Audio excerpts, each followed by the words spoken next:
Hello, my friends. This is Gamer1745. Some of you know me, some will be new to you.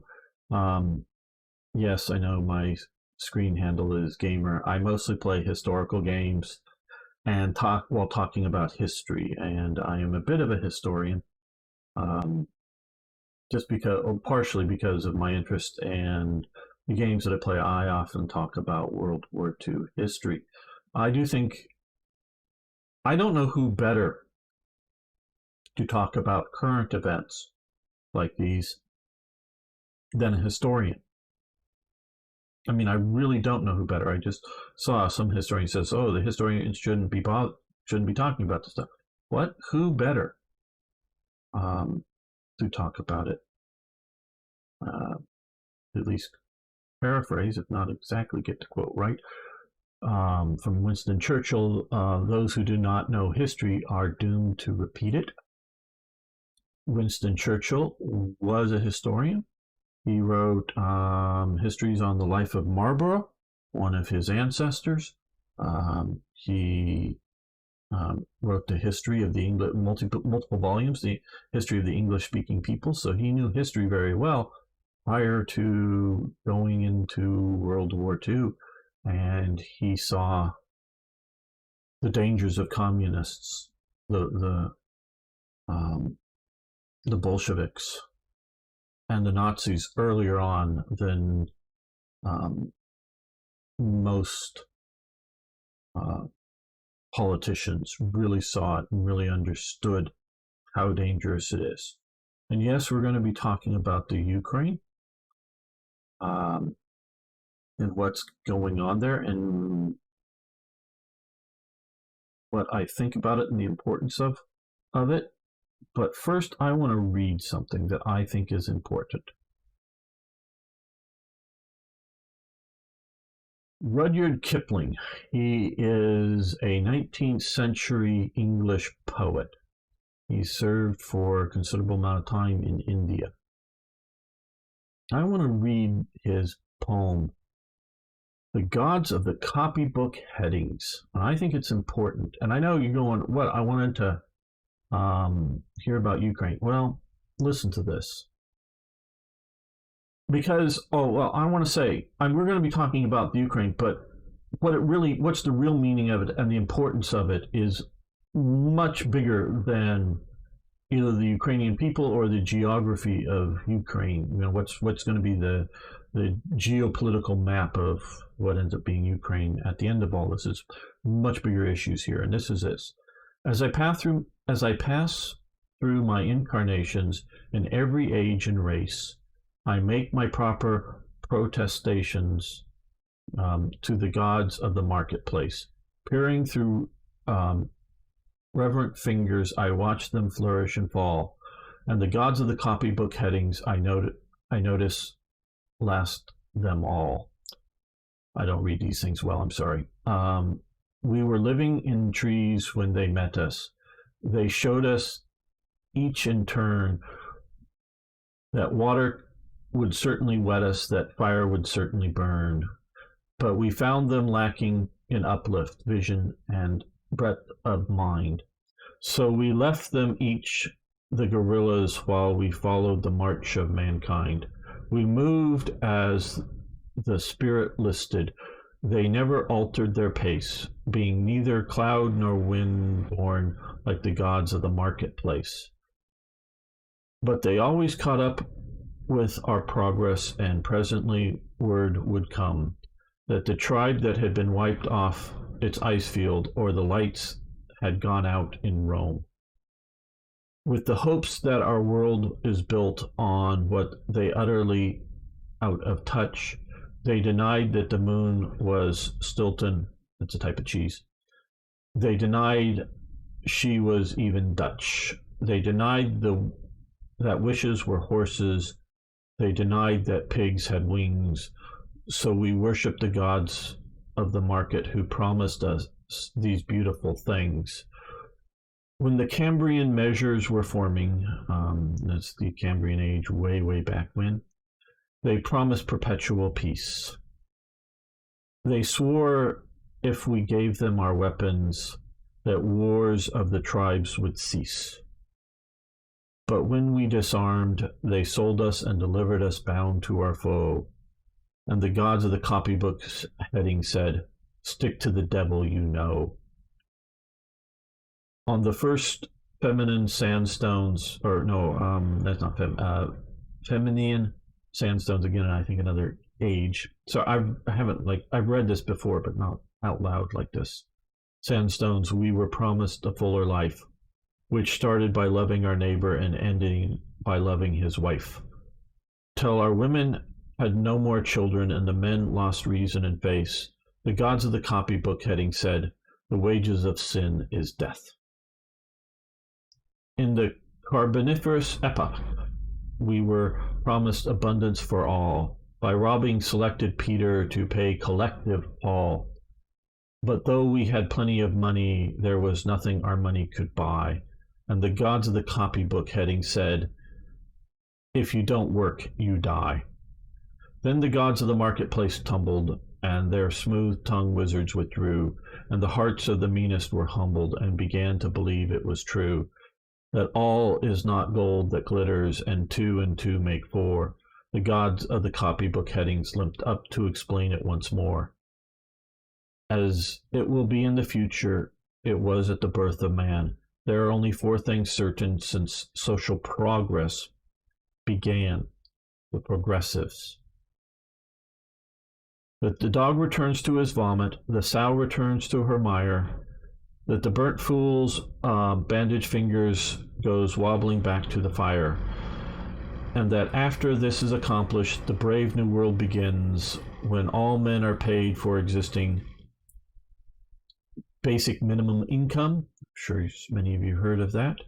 And no man must pay for his sins. As surely as water will wet us, as surely as fire will burn, the gods of the copybook headings with terror and slaughter return. Hello, Eric. So I don't know if you guys understand that. That's Rudyard Kipling writing, I believe it was shortly after the First World War.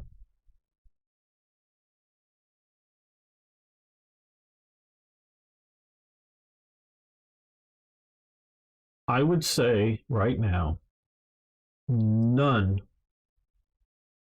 of your governments are taking any of this seriously.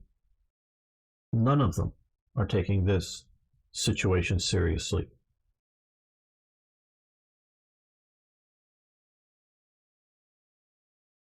Oh man.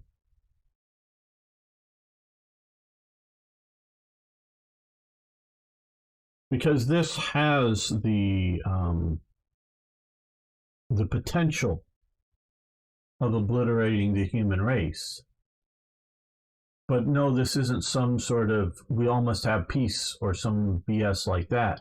Because as the gods of the copybook heading shows us, that social progress is illusionary. And this I'm bringing up here. The number of nuclear weapons held by countries of the world based on latest estimates, this is a recent thing, Russia is still the world's largest nuclear power, is closely rivaled by the United States. Yeah. Now, do note that, yeah, they have more weapons, but I do believe the Americans are more able to hit their targets precisely. So, a weapon that just lands just somewhere randomly doesn't necessarily, it'll kill some people. It's a nuclear weapon, but do it. But keep that in mind. This is what can spiral out of war, and that is the important here. So, and I want to. I've seen. Okay. One of the basics I want to get up here and first about what we know what's going on. Okay, and let me go over the stuff that with Ukraine that we know what's going on. Russia has started some sort of military action against the Ukraine. I don't think we know a fuck else what is going on. Okay, we don't know. We are getting propaganda from both sides. I want to say this clearly, and I want to be very clear. I am totally against the invasion of Ukraine.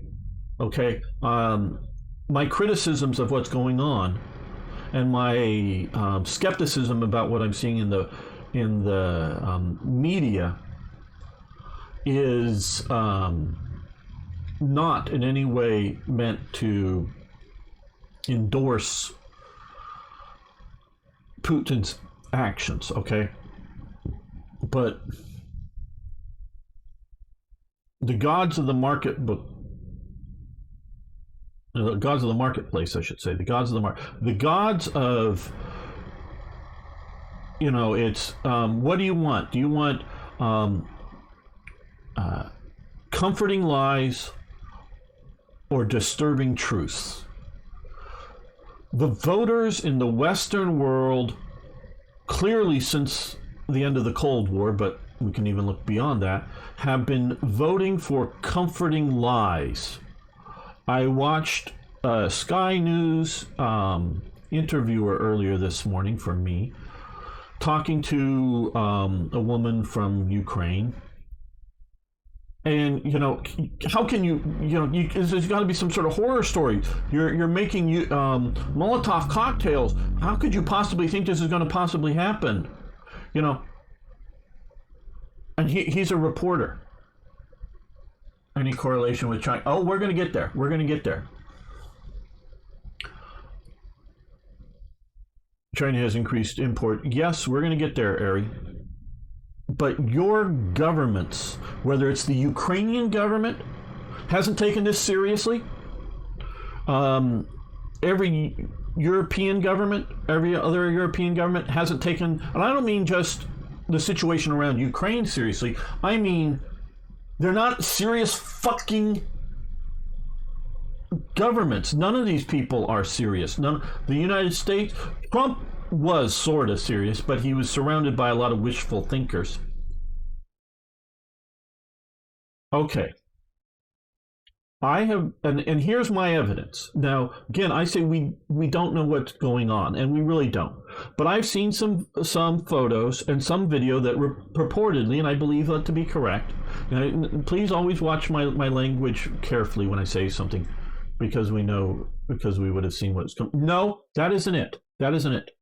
That is not just because we've seen. No, the photos that I've seen and some videos are of the Ukrainians handing out weapons to volunteers. My fucking God, why the fuck are they handing out weapons to volunteers now?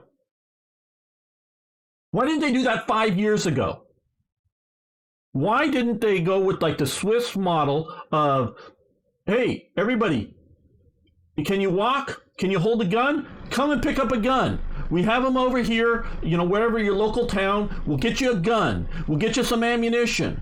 If you want to show up once a week, we'll give you, free 40 rounds to go shoot it at the local range. Everybody has a gun.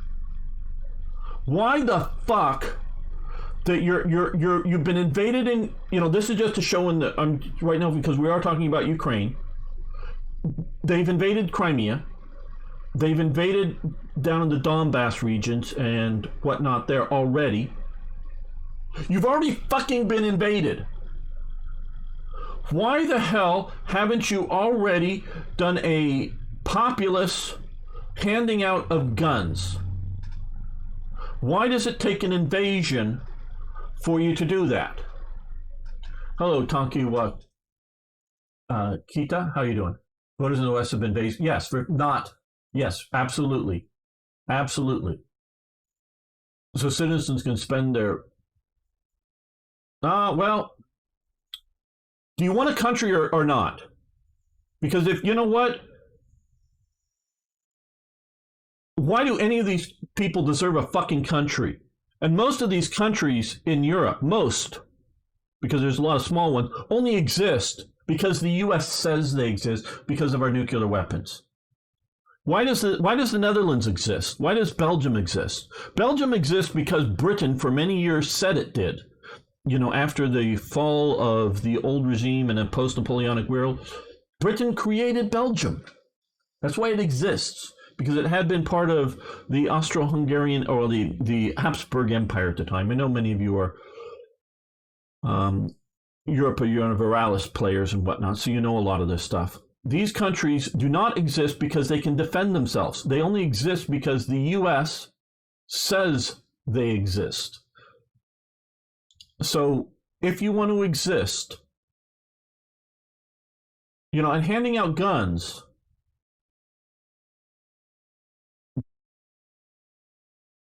to me, is one of the most peaceful things you can do. If you want peace, prepare for war. It's a very old Latin saying. I'm not going to try to remember who it was, but, you know, an ancient Roman writer said it. If you want peace, prepare for war. And having an armed populace, because an armed populace isn't going to go invading places, okay? An armed populace protects its home. It's a professional army that goes invading places. So, let's see. I want to pull up another quote here.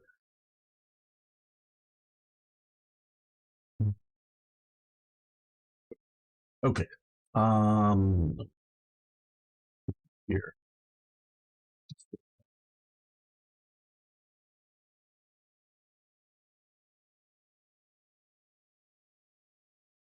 And a few of us, we've talked about this on my Discord forum already, I know.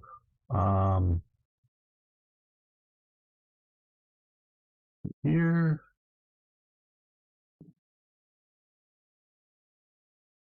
Yeah. Here. What? Stars and Stripes, military propaganda. I'm going to call it that for the moment. Newspaper as it used to be. German, and this is February 24th, 2022. German Army chief says service stands bare from neglect as its forces are placed on deployment alerts. Okay, this is the head general of the German army here.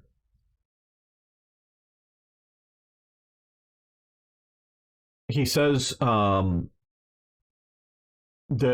army is bare. They're not prepared to fight a war, in essence. Okay. So that tells me, and Tinky informed me, and I didn't know that I didn't know the last 3 German defense ministers were women. And I did see I think it was 6 of the current, I think it was 6, or it was either 4 or 6 of the current NATO defense ministers are women. Why the hell do you have women as your defense ministers? Now, am I saying, you know, I know Tinky is here. Am I saying women can't do the job? Hell no. You know, you got Golda Meir, you got Margaret Thatcher. No, women, as tough women. No, it's, and if, like Tinky had, if they'd served in the military at all, I would have a different opinion of them as an individual.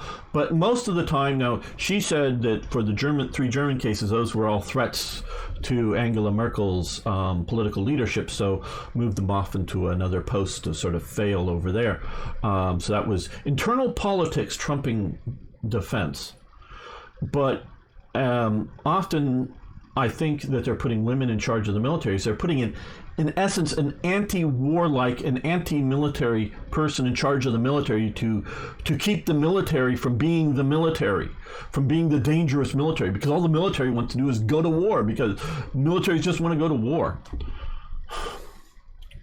But what is the most important thing a government can do? The one single most important thing a government can do is defend the country. Because no matter how good your education system, no matter how good your healthcare system, no matter how good the roads are paved, if you can't fucking defend your country, none of the rest of it matters. None of it matters. Okay? None of it matters if you can't defend your country. If you don't take national defense as to be serious. And NATO has gotten so long used to the idea of living under the American defense umbrella of nuclear weapons. Well, I'll tell you something, what? Europe. I'm looking at you, Europe, and I know I got a lot of European viewers right now, either now or in the near future. Not that I have anything against women, but yeah, it's the military experience thing, Arno. It's not their gender. It's not their biology. It's their attitudes and, of the individuals, and it's their lack of experience in the office. If they don't know how, not that they got to know how to drive a tank, but they need to know how tanks need to, be operated. I don't know how to drive a tank, but, as in what buttons to push. That isn't the point. But I understand military tactics. So, yeah, I know how much you may need tanks or not, whether you're the Netherlands or Denmark or Germany or Russia or whatever. You may need a lot, you may need a little, but depending on your country and your situation. But how they should be used, are they useful to you? Things like that. And they don't have this. And yeah, we'll get to Latvia, Lithuania, and Estonia. This is why I picked this. We're going to be looking at some maps here coming up. So all of these countries have not been taking their defense seriously because they believe the American nuclear umbrella will defend them. Well, you know what? No, sorry.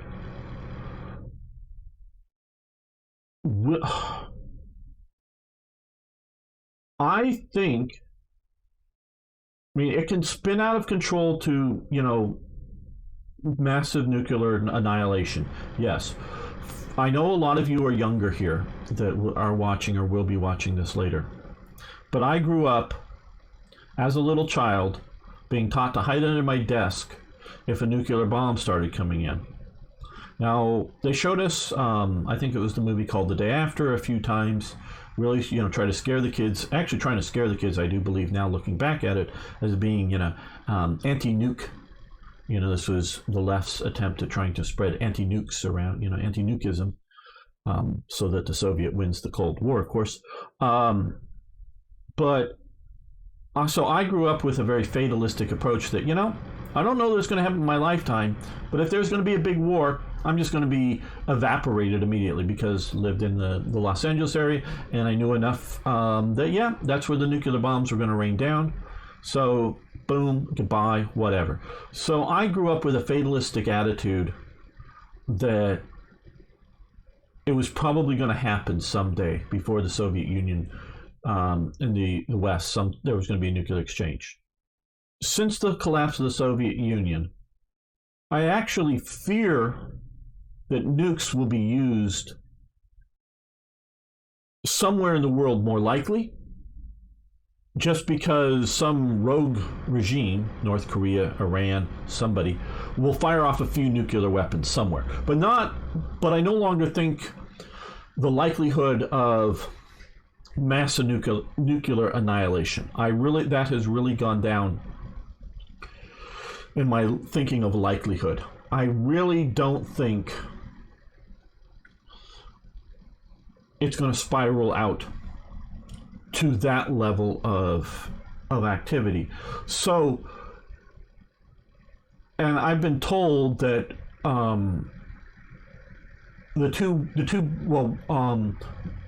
Gorbachev and Reagan, the big warmonger, they both at different times or whatever, and I don't remember all the details of it. This came out years afterwards, that they went through some war games, and neither of them would push the nuclear button when their side was losing.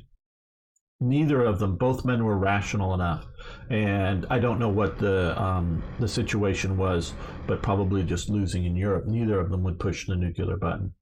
So I don't think, if tanks are driving into Berlin or tanks are driving into Paris, I don't think the U.S. will start nuking Moscow. Now, I do think if the nuclear weapons mushroom clouds start happening around America, I think we will, or missiles are heading our way, I do think we will launch. I really do think we will. Well, depends on who's president, but and so I don't know that all the presidents would. So Putin wouldn't use, so now I want to get you some of these points. So the first thing you need to do, you need to understand, wherever you live, what you need to do is get yourself a gun. Okay? Get yourself a gun.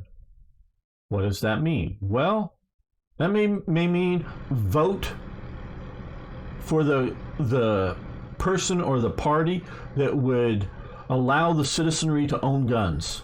Or as one of the regulars around here, although I haven't seen him here today, Fritz, he's a gun owner in Germany. He's gone through all the licenses and is a gun owner. Go through the licenses. If that is a legal path for you to do, get yourself a gun. Because what is going to be, if this situation continues, is there going to be power in Germany in 2 months? Seriously, are you going to have electrical power in Germany in 2 months?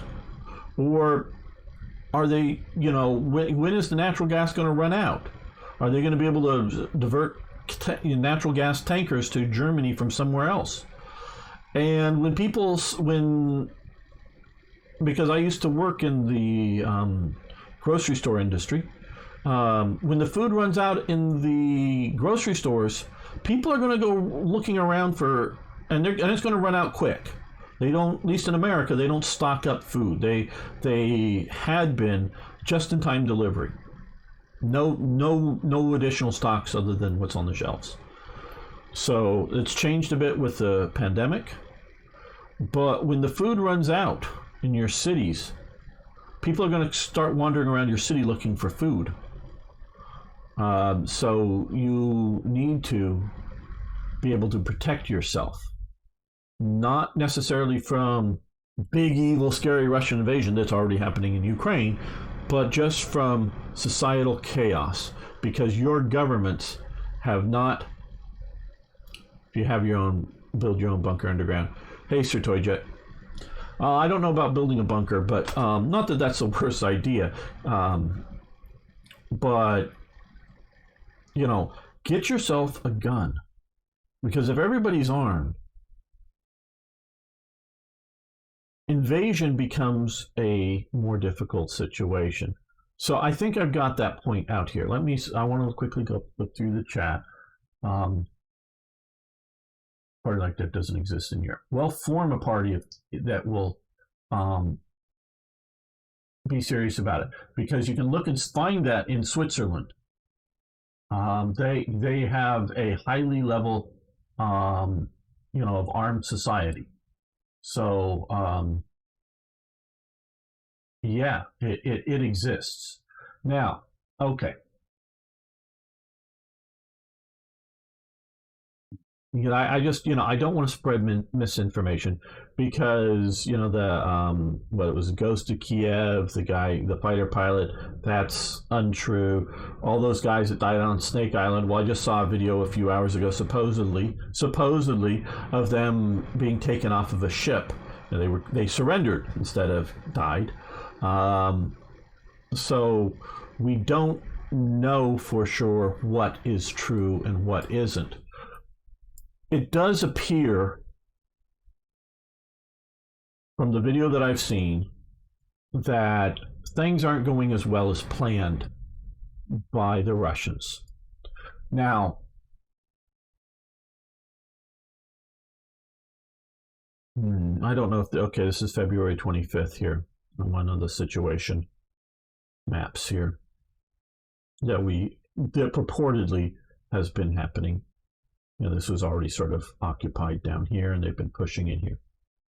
Okay, here's the first mistake that Putin made, other than, of course, going to war.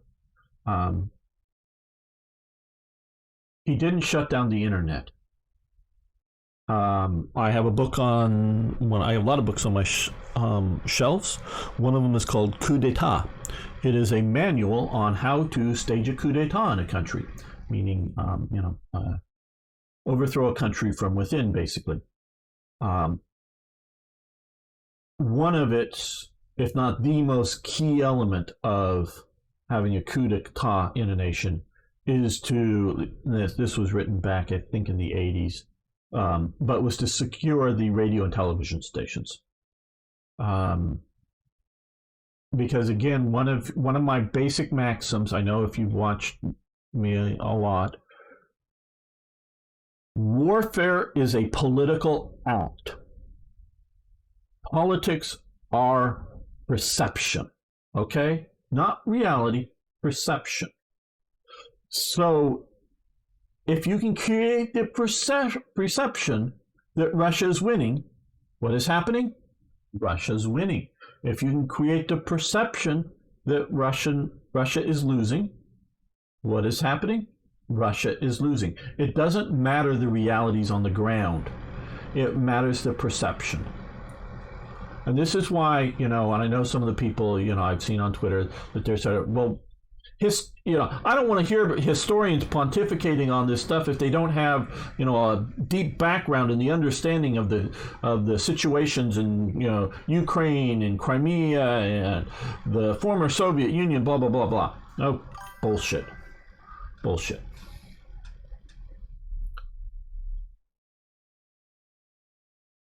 In 1968, the American government was telling everybody that they were winning the war in Vietnam. And they had actually negotiated a 30-day truce with the Viet Cong to celebrate Tet, the Vietnamese New Year, which is sort of around now, I believe. And basically on New Year's Day, the largest offensive of the war started by the Viet Cong. And that shocked the American people because they had been told that they had nearly won. Well, the Viet Cong had sort of stopped engaging in offensive actions against the South Vietnamese forces and the Americans, as well as the Koreans, because they had a division there, as well as the Australians. They had a division or so there. There were other nations than just America involved in the Vietnam War. And there was this massive offensive that utterly failed. But the perception in America was that we were losing the war because of that. Even though basically the Tet Offensive destroyed the Viet Cong. The Viet Cong were nothing after the Tet Offensive in 1968. We had basically won the war in 1968 because the Viet Cong, pushed by their North Vietnamese advisors, thought that they could win and hold and take territory and start to push. They utterly failed. After 1968, it became a fight between the NVA, the North Vietnamese Army, and the South Vietnamese Army and the U.S. and coalition forces there. The Viet Cong was basically done. It was really, they were having to send NVA divisions south to fight guerrilla warfare because the Viet Cong was an utterly spent force. So, in my considered opinion, Vietnam was not lost on the battlefield. It was lost in the hearts and minds of the American public at home because of the perceptions. Say America's strategic played this game very well. They put Putin in the corner. Putin is doomed if he doesn't attack Ukraine, and he's doomed if he does attack. Well, I'm going to get to some of what's going on with Putin and stuff. And so it's that perception. Politics is perception. The Nazis during World War II were able to keep up the perception to the German population that just hang on a little bit more. Wonder weapons were coming. See, here's wonder weapons, whether it was the Sturmgewehr or the King Tiger tank or the V1 missiles or the V2 missiles or the Me-262 jets. So they saw real tangible wonder weapons that were real. Now, they were nowhere near enough to change the outcome, maybe change a battle, delay the inevitable here and there. but they kept that perception that victory was possible. As soon as they can't push them out of Normandy, that should have become apparent, if not well before then. So they were able to keep that perception up. And so it took, marching boots into every corner of Germany, basically. I know you look at a surrender map, not every corner was occupied, but it took getting that to do it. So warfare is a political act. Politics is perception. They're calling sanctions within the UN to try to get Russia to veto the slow. Okay. Don't worry about any sanctions in the UN. That's bullshit. It means nothing. It's absolutely meaningless because Russia and others are in the Security Council. China won't vote for it.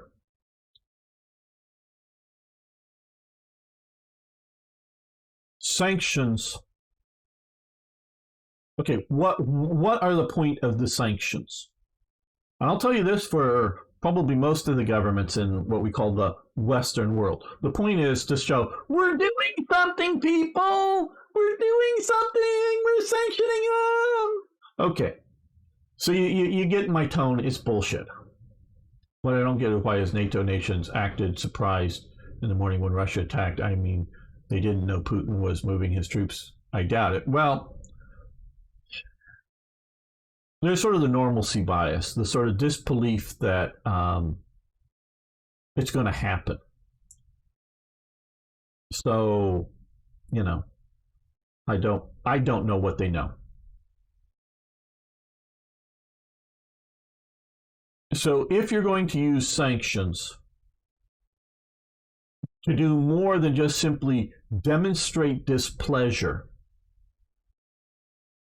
you've got to have sanctions that are painful enough to change the actions of nations. Okay? And so what is happening now in Ukraine? Like I said, we don't really know, but this is from the Defense Intelligence, from official posting from Britain, from their Twitter account, checkmark yes, February 26, 2022.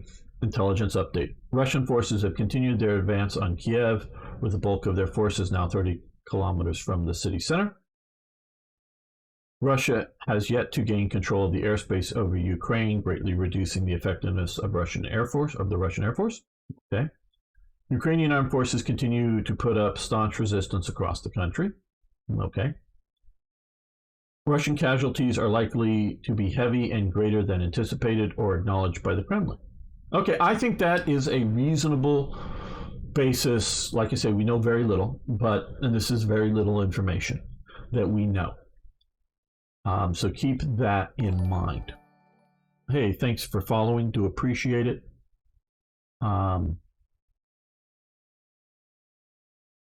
If you're new here, you can follow on Twitch or subscribe on YouTube.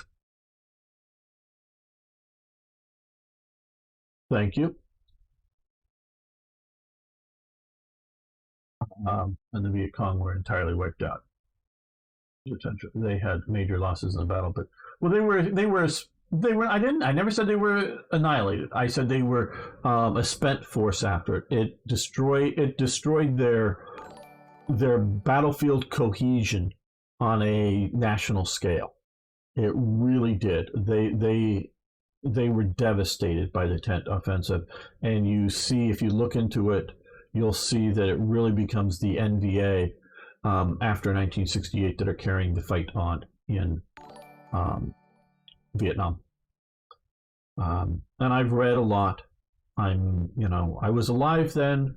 I vaguely remember as a young child seeing some of the stuff on, probably in like 73, 74, 75, when the final fall of South Vietnam, on the television. I was very young at that time. But so I'm alive from the era, but they're just impressions as a child. Really studied it later on. Okay, so my analysis is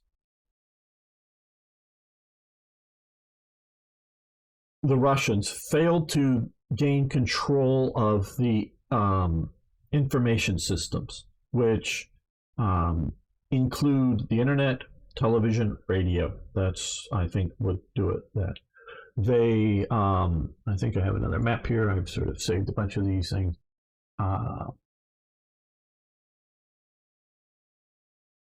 Do I have? I don't know. That's important. One that was sort of showing the first strikes all over the nation. Well, doesn't really matter. That they, targeted a lot of air bases and a lot of military bases all over. Okay, hello.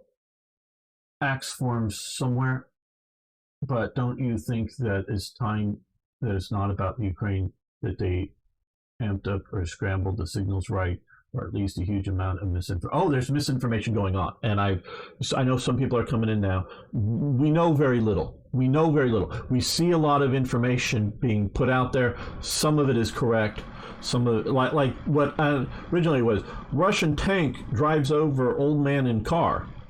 Well, one, it's part of an air defense system. Two, it's been reported. It's an armored vehicle with tracks, yes, but I don't believe it's a tank. Two, it's supposedly a Ukrainian vehicle that was swerving because of fire or some incoming fire. I did see a quick clip that showed it, some stuff from a different angle. So it was an accident. Fortunately, I don't know if the guy's all right, but he was alive when they were trying to get him out of the car afterwards, thankfully. But so it wasn't some evil Russian just playing smash the car. It was, oh shit. Whether it was a guy dropping a cigarette on his lap while driving the vehicle and swerved, or whether there was incoming fire and he swerved, I don't know. It appears to be an accident that the car gets run over by a tank in the middle of a war. So there's a lot we don't know. A lot of this is propaganda. Totally on that. Before World War I, Ukraine was not there. Russia controlled the area. So, well, the Russian Empire has collapsed in 1918, and the Soviet Empire collapsed, what was it, 1998, 1990, however you want to spell all that out. So the empire's collapsed.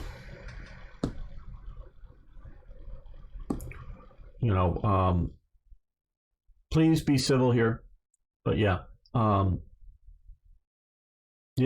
far back do you want to go? The Russian Empire collapsed.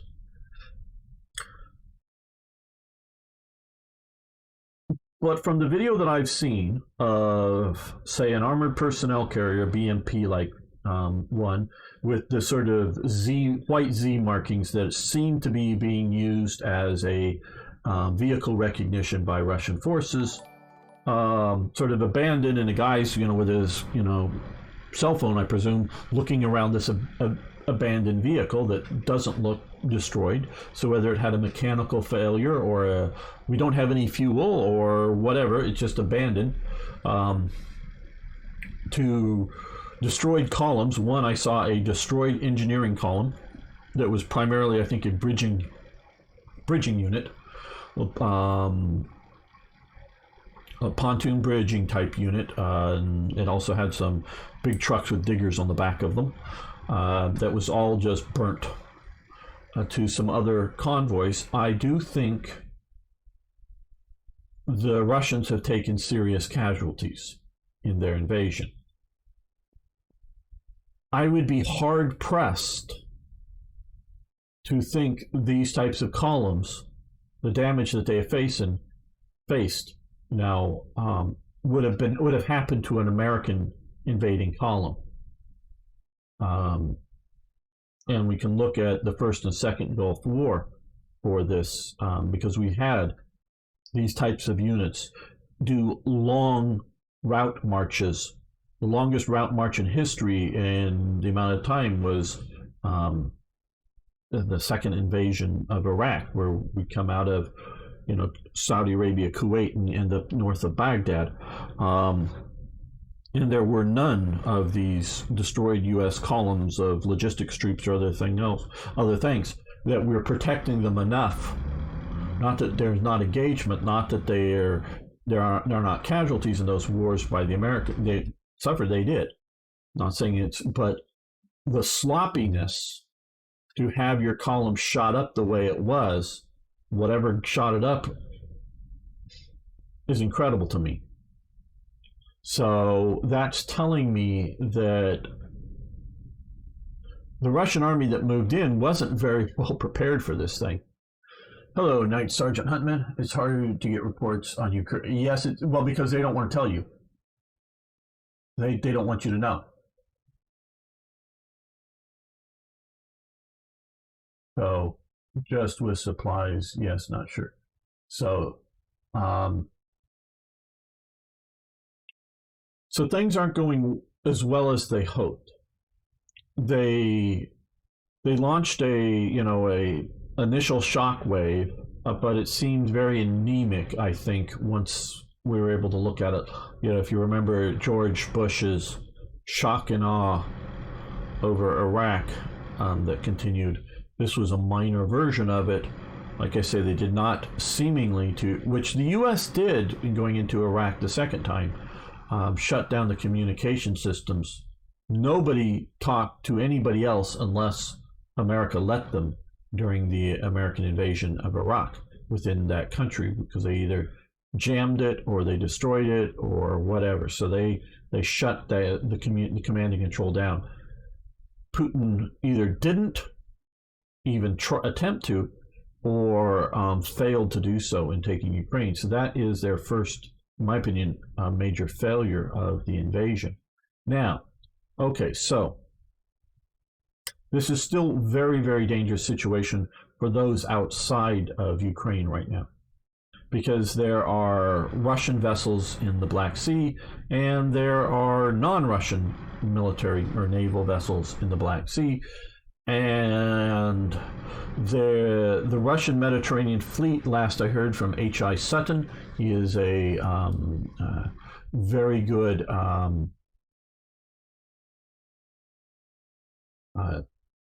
naval observer, naval submarine and naval writes articles on the subject. A day or so ago, the Russian Mediterranean Fleet was heading to Syria, to the one Russian naval base in Syria, and it apparently is holed up in the base there under the anti-air umbrella that they have there. But you could easily see a Russian vessel somewhere seeing either a surface vessel or seeing a blip on the sonar screen, as it were, and start shooting at neutral submarines. And submarines might start shooting back to defend themselves. And we could see this spiral out of the theater.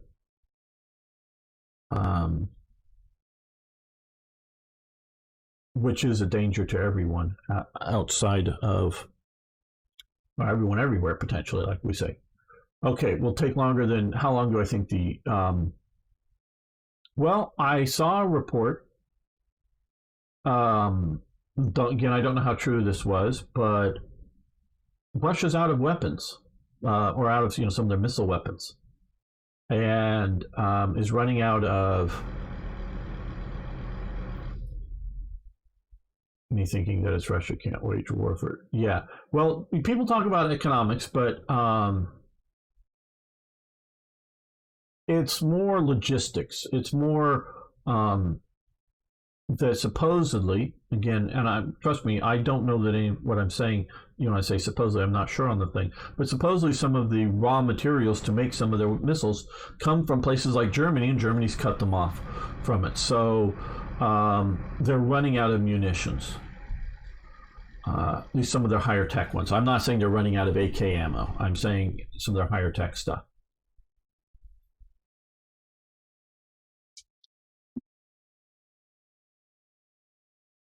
The danger, I think, of this continuing is that I don't think Putin can survive a loss here. I mean, really, can any of you envision, whether it's tomorrow or in 2 weeks, Putin pulling his troops out of Ukraine, turning around and ordering his troops to leave? Can any of you imagine that? And that he's just going to order. What is he going to say to the Russian people? Oops, I did a boo-boo. I'm pulling my troops out. What is he going to say?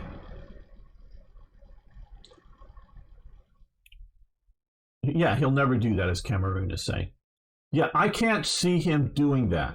You know, they've arrested, supposedly, again, I want to say this, a few thousand demonstrators in St. Petersburg and Moscow or whatever that were, pro-peace. Well, Putin's been arresting demonstrators and spokesmen against him, if you will, for years now, which tells me the regime isn't very stable. Because if you're a really stable regime, and you have somebody who's a critic and flees to the country, you don't send your assassins out to go kill him, because he's already left the country. He's no longer a threat if you're stable. Now, Stalin sent assassins out. Well, one, he really feared Trotsky, but others, it was mostly just to get control of the Communist Party organizations in other countries. So if you weren't on board of the Stalin program or whatever, he was more interested in killing, wayward communists than he was killing, monarchists or whatever. He wanted more purity of it, and it was more of a spread communism and his version of it than other things. But so Putin is worried, or has been worried, about his control in his country. So, or accidentally bombed Chernobyl. Hello, Star Street. Well, I heard there's fighting in and around Chernobyl, supposedly. I don't know how correct, again, that is. Is meeting up with the Eastern Front in Donbass. Yeah, well, we can take a quick look there. What is the most recent one here? I saved several of these. I think we were looking here. February 25th. So this is supposedly what they've, according to, as of yesterday. And units only moved so far, according to the British Defense Intelligence. They're 30 miles outside of Kiev, supposedly. So maybe not quite as close as this shows. That leaves most of the country.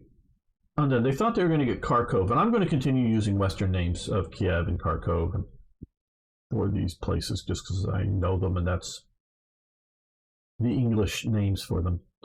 So as you can see, most of the country is not in Russian control.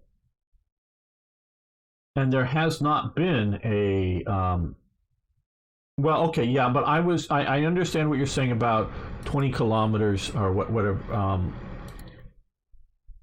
30 kilometers, yes, Russian. This was dated today, 30 kilometers. Yeah, by this time they could have made another 10 kilometers. Really could have. I don't know.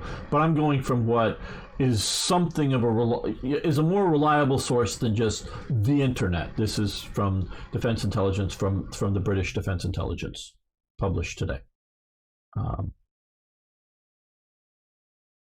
Okay, yeah, as far as you know. Yeah, against NMDB, we don't know. Like I've been saying, I don't know what's going on. We don't know what's been going on. There is the fog of war. There is the information war. There is the disinformation war. All of that is going on right now. So we're looking at what's going on. So I think this is Putin crossing the Rubicon. He is rolling the dice right now, and it is for him victory or defeat personally, because who you need to sanction, and the sanctions I don't know how badly they would hurt the standard person in St. Petersburg or Moscow, but as the oligarchs. You need to start seizing their assets outside of Russia and putting on sanctions. And it doesn't matter what the fuck the UN wants to do. Those aren't going to count. It's going to count what major nations do, because the small, and if they go say, oh, hey, Germany, France, Britain, and the US says, if you trade with something to Russia, you can't trade with us. So Sweden, you better not sell fuel or whatever it might be. I don't know. Take the World War II example. I know not so much. You can't sell steel to Russia. If you sell steel to Russia, you can't. None of your people, we're cutting you off and putting you in the Russian camp. Force everybody to be either in the Russian camp or in the rest of the world camp. All it takes is a few of the major nations to say that, all the rest of the nations will get in line to do that. Emmerdale fans nervous. Vinny Dingle's future after a whirlwind wedding. Okay, you're giving BS. British English channel have intercepted a cargo ship sailing under the Russian flag. Yes, French. I have seen that that the French have seized a ship. The Russians are saying, "Oh, it was already sold to some other company before the sanctions hit. Trust us. 5 seconds before the sanctions hit, we sold the vessel, so you got to let it go." Nope, the French aren't having any of that. They moved it back into Bordeaux, supposedly, or wherever it was. So Putin's rolled his die. He's got to win or he's going to lose. And so he's going to push this hard. Now, let's see. I wanted to bring it. Yeah, there it is. Another map. This is also another rather recent going on here.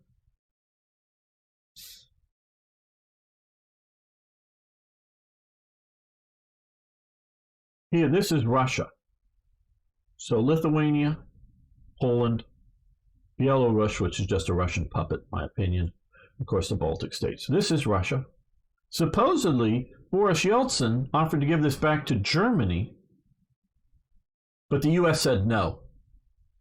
I didn't know that and I don't know if it's true, but supposedly Boris Yeltsin was like, hey, yeah, should I give this back to Germany?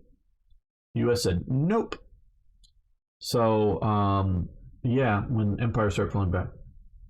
Okay, well, actually, there's a very interesting tweet from Gaijin came out today. They're stating that all of their officers, all of their servers, all their offices, all of the staff, they're supposedly in a EU country right now. So I don't know what's going on with Gaijin. So they're saying it isn't going to affect us. We're taking a low profile during this time, but whatever you think about them. So, but we have this going on. Okay, Moldova. I'm not sure why Moldova exists. I read up on it earlier this morning for me here, the recent history of it.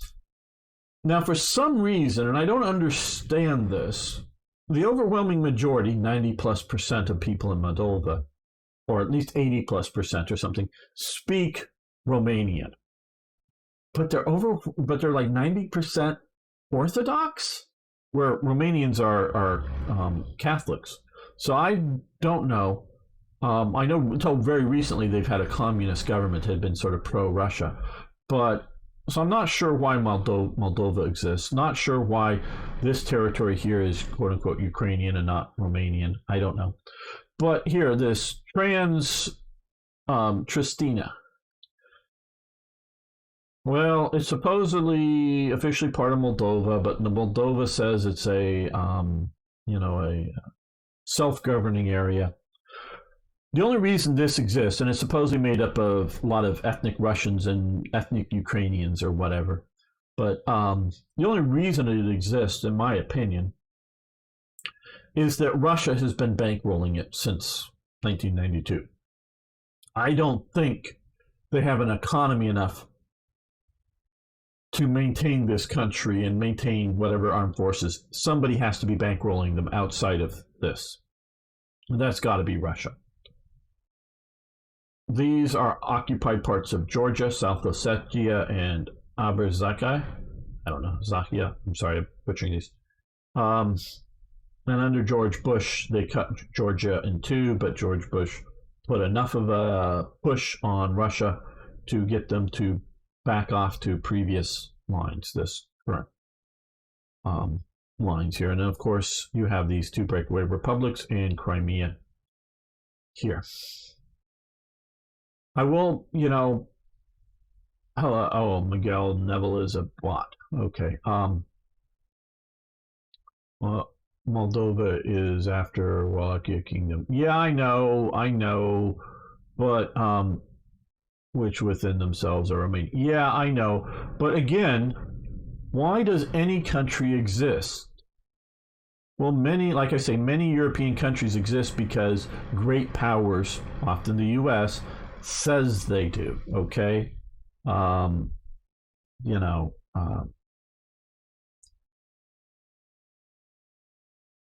now, of course, Russia is trying to say Ukraine doesn't get to exist. You have to be able to defend yourself. Now, Georgia is sort of a nice little valley with mountains around it, so it sort of is, if it can get its territory under its control, it can sort of defend itself. This can't defend itself. I mean, how easy it to cut it into 3 or 4 pieces and then starve it, out. So it exists because of the pressure. And so the only reason you have these countries existing is this clearly to me shows Russian expansionist interests. They want to have an excuse.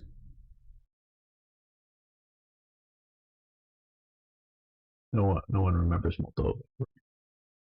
So these are excuses. Now, of course, Russia's taken Crimea. Russia just supposedly recognizes these as independent states. Yeah, whatever. These are excuses to invade. That's all they are. They are excuses to invade. And that tells me,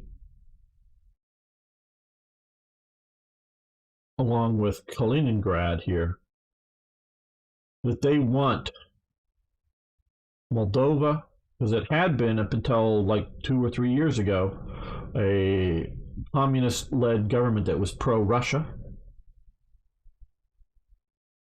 All the opposition parties that were fractured decided to get a united front, and only once they did were they able to push the communists into, the minority party.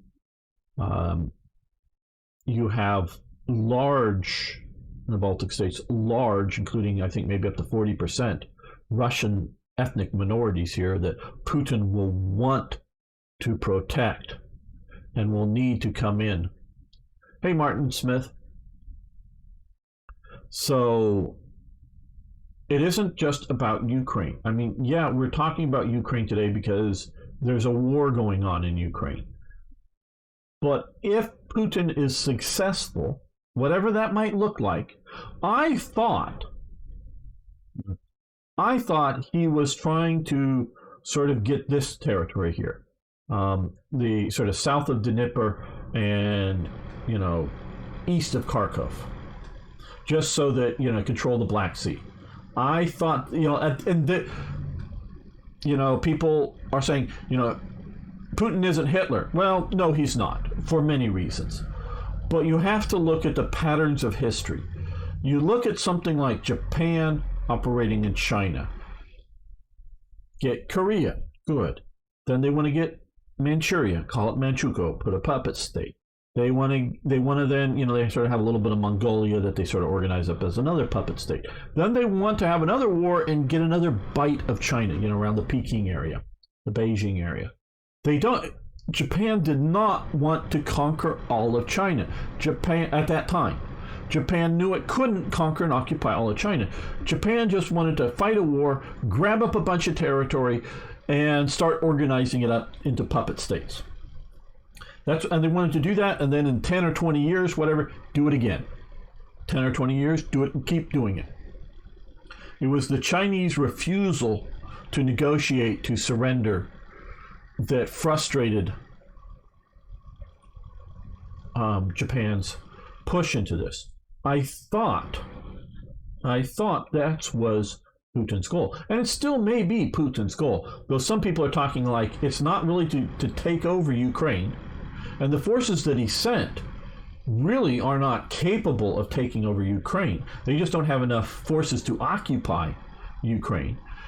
They're saying that he thought he could do a regime change and install a puppet into Ukraine.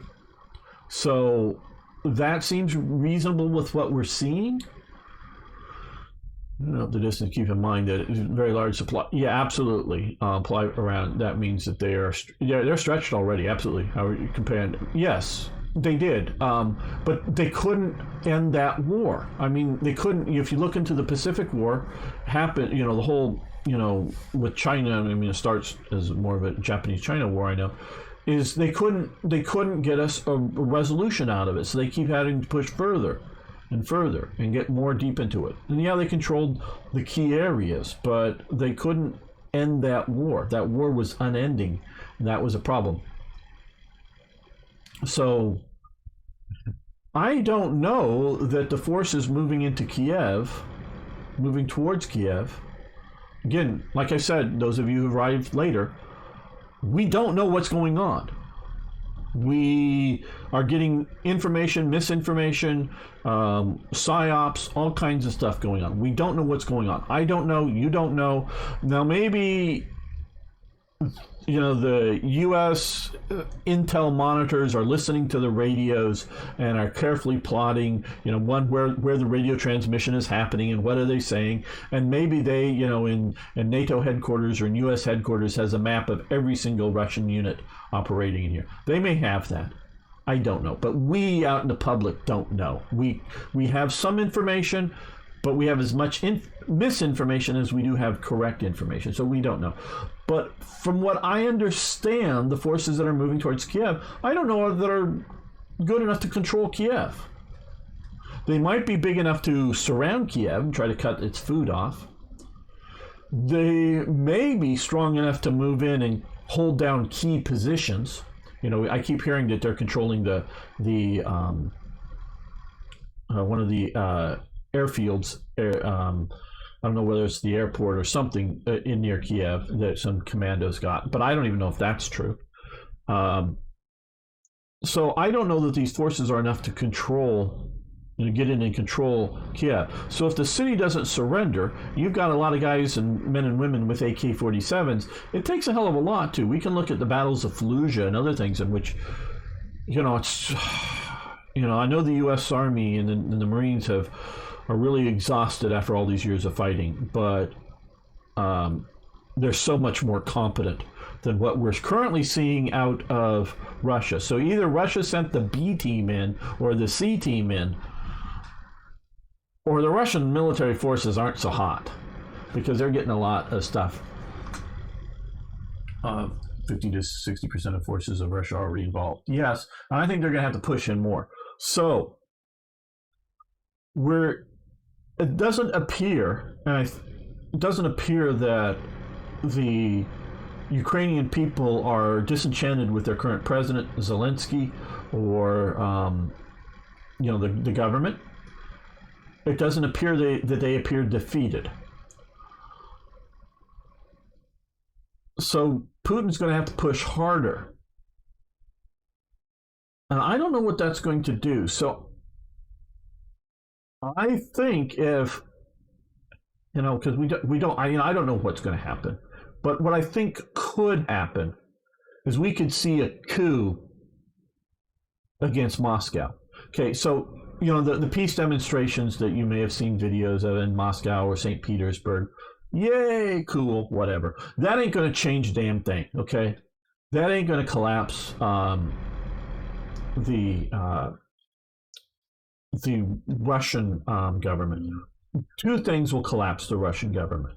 One, I know, if you look back at the Afghan invasion, is eventually, once it really sunk into the Russian people, just how, because they really hid the number, just how many of the Russian soldiers died in Afghanistan.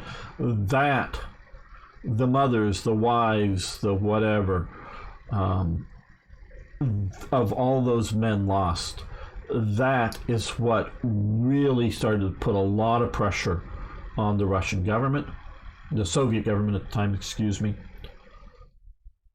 That was a major pressure. So if there's huge numbers of casualties, apparently, again, warfare is a political act.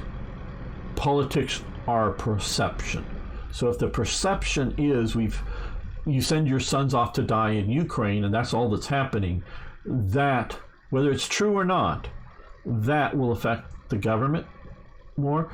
But the other one is the oligarchs, as we call them in Russia, is all those, and they're mostly all men, all those rich men in Russia, the kleptocrats. They will see this as a problem, and they will see that they have a person that they can put in charge, that can deal with this. I'm going to butcher his name, but Moldova, he has that really weird name. The former president, the sort of Putin's actual puppet for a while. They could put him in charge, and he could come and show up and be the peacemaker. What is Nazgul 41 saying? On one hand, it makes sense to send in B-grade material, absolutely in conscript, but on the other hand, the longer the war continues, worse for Russia. It might be more likely Russia can't afford a modern war. Well, yeah. I think you are underestimating Putin, just how well the war is going. Well, again, and I don't know if you were here, Ari, the war is going as well or as badly as people think it is. Okay? It's all about a perception, in my opinion. If it is perceived that Russia is winning, then it's winning. If it's perceived that Russia is losing, it is losing. No matter what the reality on the ground is, I think the perception, Putin's invasion even doesn't make any sense if he's going to go for all. Yeah, he doesn't really. He has.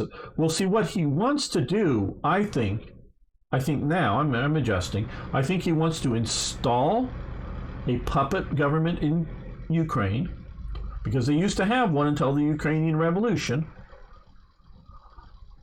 And what was that, 2014 or something? I'm sorry, I forget on dates.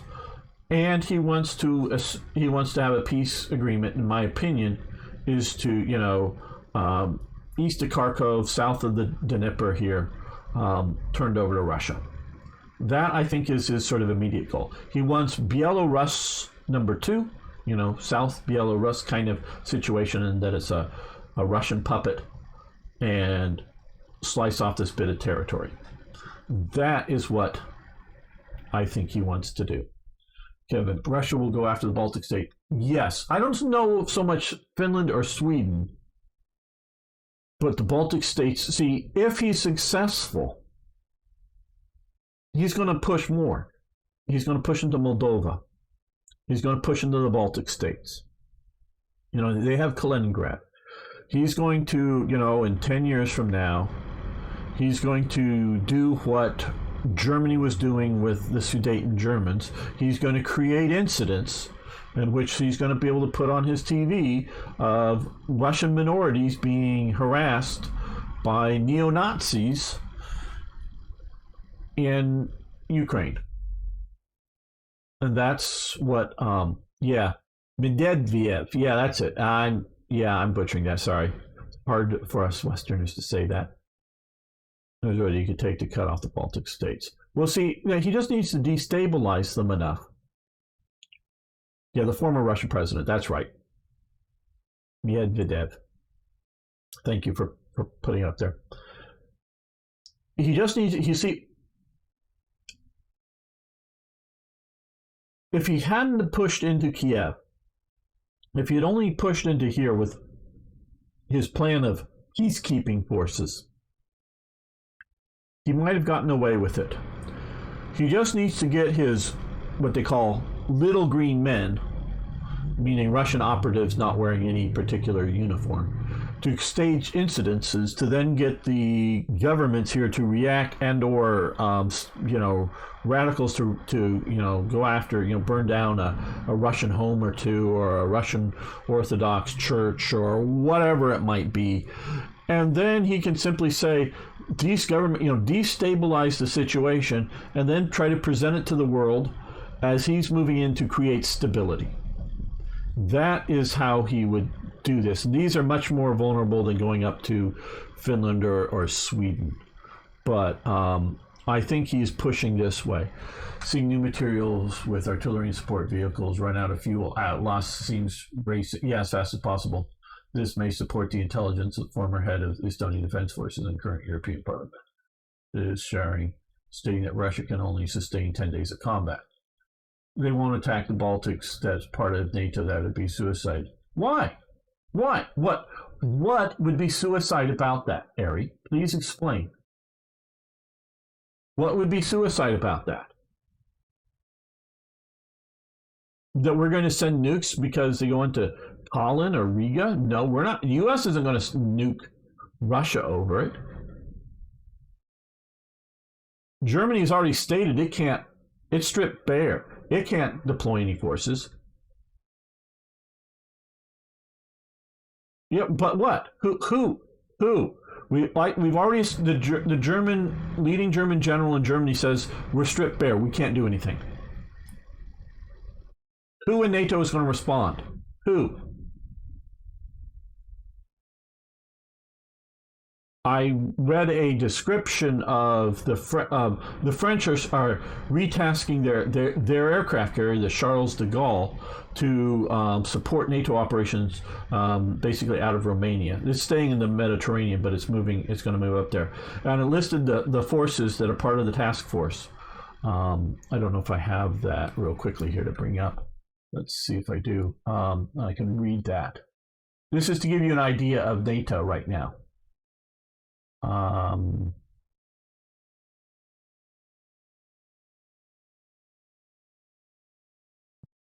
Yeah, here it is. Okay. The Charles de Gaulle, the main French aircraft carriers right now refueling. Okay. The main French aircraft carrier, who is in the Mediterranean. France has a Mediterranean coastal country, right? Okay, so it's not very far from home. It's in the Eastern Mediterranean, okay? The main French aircraft carrier is in the Eastern Mediterranean. And what does it need to do? Started a logistic stop in Cyprus. Okay, so the French have difficulty in needs a logistical stop in Cyprus because they're so far away from home. What the fuck? Their carrier needs to go get gas because it's too far away from home? Huh? Because it needs to shift, and this is because it needs to operate against or be prepared to support. This is an article. I think it's dated today. No, that's something else. Where is the date? Yeah, today. This is today's article here, February 26th. So it's rushing as fast as it can to support what's going on. NATO, they talk about in Romania, but it has to stop in Cyprus to get gas, basically, whatever it is they're getting. Okay, so this left, it would have deployed from Toulon at the beginning of the month. So it's been out less than a month.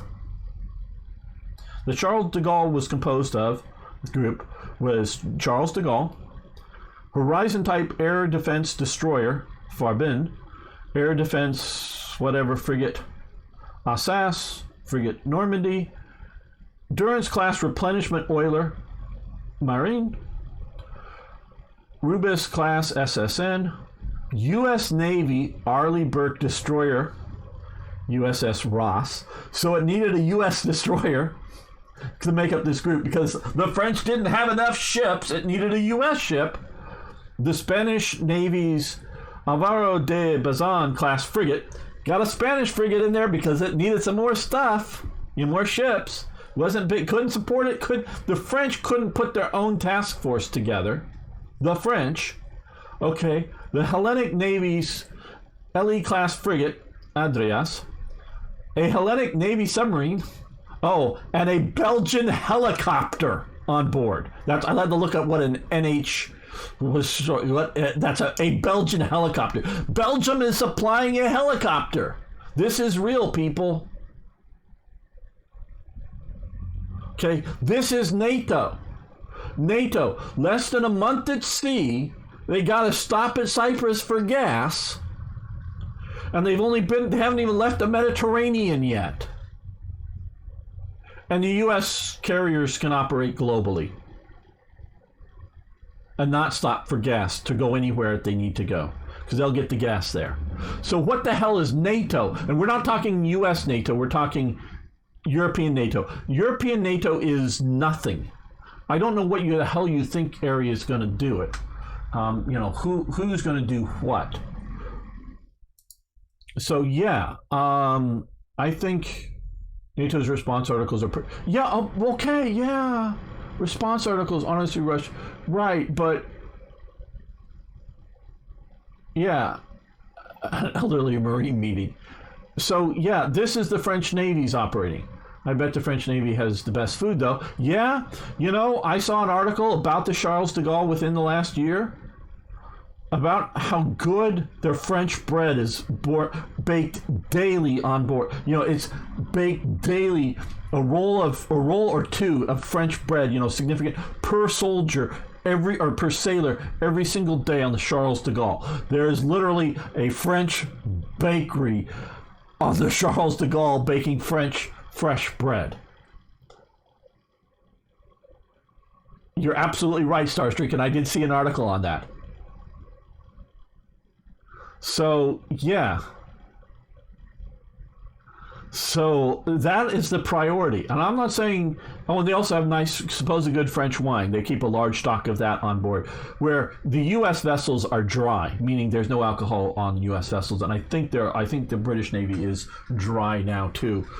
I'm not sure on that. But, so if you're an alcoholic, once you go to sea, you don't get alcohol in the United States Navy. Until you get back home, until you get back to port, you don't get alcohol. The French, of course, have French wine on board their vessels. As a daily, I doubt it has a brothel, but who knows? So, they get a daily wine ration or whatever. Probably not enough to make them super drunk unless they hoard it up or something. But, yeah. Have mandatory service in practice. Okay, yeah, but, they're not going to take the Baltics all at once. It's going to be a one at a time. It's going to be a destabilized thing. And I'm not saying they're going to succeed, but my impression is Putin will keep going until he's stopped. Now, that doesn't mean that we have to put tanks into Moscow to stop him. It just is he's going to push until he can't push anymore, for whatever that means. And Europe is unprepared to deal with this. Just wait until the Regia Marina makes her move. Yeah, it's likely a parody and it only will happen. Yeah, so yeah, I also have a little bit of a naval background, including my dad worked his entire basic working career working for the United States Navy, meaning working on a base, and even though he wasn't in the Navy, periodically deployed to naval vessels for some stuff I'm not going to get into now, but as a bit of a technical person. So I have and I used to have access to it. When he was there, I had a pass to get onto the naval base. And so spent a lot of time around the United States Navy. So I know it moderately well. So yeah, Europe, maybe because we're not seeing a swift demise yet to Ukraine, and we're seeing significant Russian casualties, maybe not as fearsome as we've thought it could be. We're not talking about the nukes, we're just talking about everything else. That maybe Europe can defend itself, but Europe has not been serious about defending itself. As Tinky pointed out to me, it was, all the defense ministers last 3 have been women that have all been threats to Angela Merkel, so she moved them off into the the Minister of Defense. It's sort of a, hey, yeah, give him a high-profile job kind of thing and whatnot. So Serbia now is in a strong position. Maybe their decisions prevent another Balkan war. Hello, Dijon Dermaku. Well, I don't know what, I know the only two nations that are really haven't condemned, is that one of the maps I saved, really haven't condemned, is it? No. So this is, this is talking about NATO here. But yeah, the Baltic states, just because Kaliningrad are very vulnerable, is Serbia and Belarus are the only two that I know of nations that haven't officially condemned. Though I don't know if anybody's asked Moldova, but haven't condemned the invasion. So I don't know what they would try to do, what they want to do, Serbia. If Russia can't blitz through Ukraine, then it's not likely they can push anywhere into NATO, considering U.S. bases. Well, again, you're too vulnerable for you to lose. You also. Okay, you got to understand, though,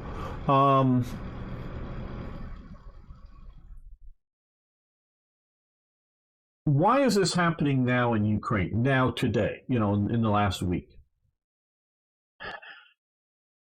I could say that under George Bush, when they invaded Georgia, they pulled back to the start line after their success because they were too afraid of George Bush, a Republican. I could say that under Obama, they grabbed up Ukraine. No, not Ukraine, sorry, Crimea. They grabbed up Crimea. I could say under 4 years under Trump, they didn't grab up a single damn thing, which is quite true. Now, I have heard in the last few days that supposedly in one of the meetings direct meetings between Trump and Putin, Putin's puppet, Trump, said to Putin, if you invade Ukraine, I'll bomb Moscow. And Putin laughed, and no, you won't. And he goes, I'll make those shiny domes disappear, or those gold domes disappear, or something like that. And that Trump threatened him. Now, of course, we all know that for the 4 years that Trump was president, all the Democrats out there always said that Trump is the most stable and sane and rational person on the planet has ever seen. Oh, wait a minute. They said he was a madman. So who do you believe? The Democrats are saying Trump is a madman, and madman Trump says, I'm going to bomb Moscow if you're going to go in or not. He may have said that. I don't know. But we know Putin did not make any aggressive military moves under Trump. Now under Biden, is it because Biden's a Democrat that this is happening? Well, I think this is happening because of what happened in Afghanistan. So, because of what happened in Afghanistan, well, yeah, Georgia is, I don't know why Georgia hasn't been scooped up again. And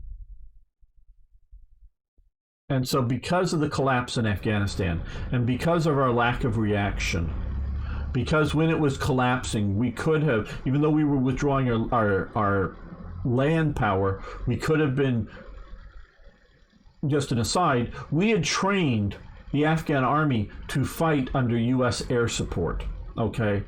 So if they were getting seriously attacked, in come American aircraft. They need to attack somebody else, they would do it under American air support, meaning there would be airstrikes, and then the Afghans would, whenever you have here's the problem with, if you have an army called the Afghan National Army, that's a problem. Should just, because you don't do the German National Army because there's some other armies in Germany. No, because it was a false force. It was the Afghan National Army. No, yeah, it was a cobbled together mishmash of BS. You can talk to Fritz someday about his experiences trying to train some of those people. But they were trained to fight with support from American Air. And had that been provided, you would not have seen the collapse that you did. I'm not saying that after the U.S. withdrew ground forces, they wouldn't have eventually lost. But because America was unwilling to put in air power, it collapsed. Oh, and remember, you're talking about the NATO treaty things. In 1975, in Vietnam, we can go back to that, the U.S. had treaties or written promises, shall we say, that if the North Vietnamese government were to invade South Vietnam, they would do two things.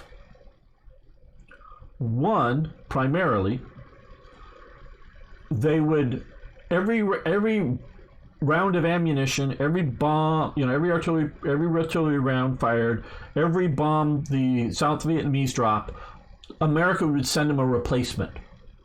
So they would keep sending in, ammunition to allow the South Vietnamese to fight. Oh, and if they start moving in aircraft over your country, we will, of course, come in with a carrier and give you some air cover.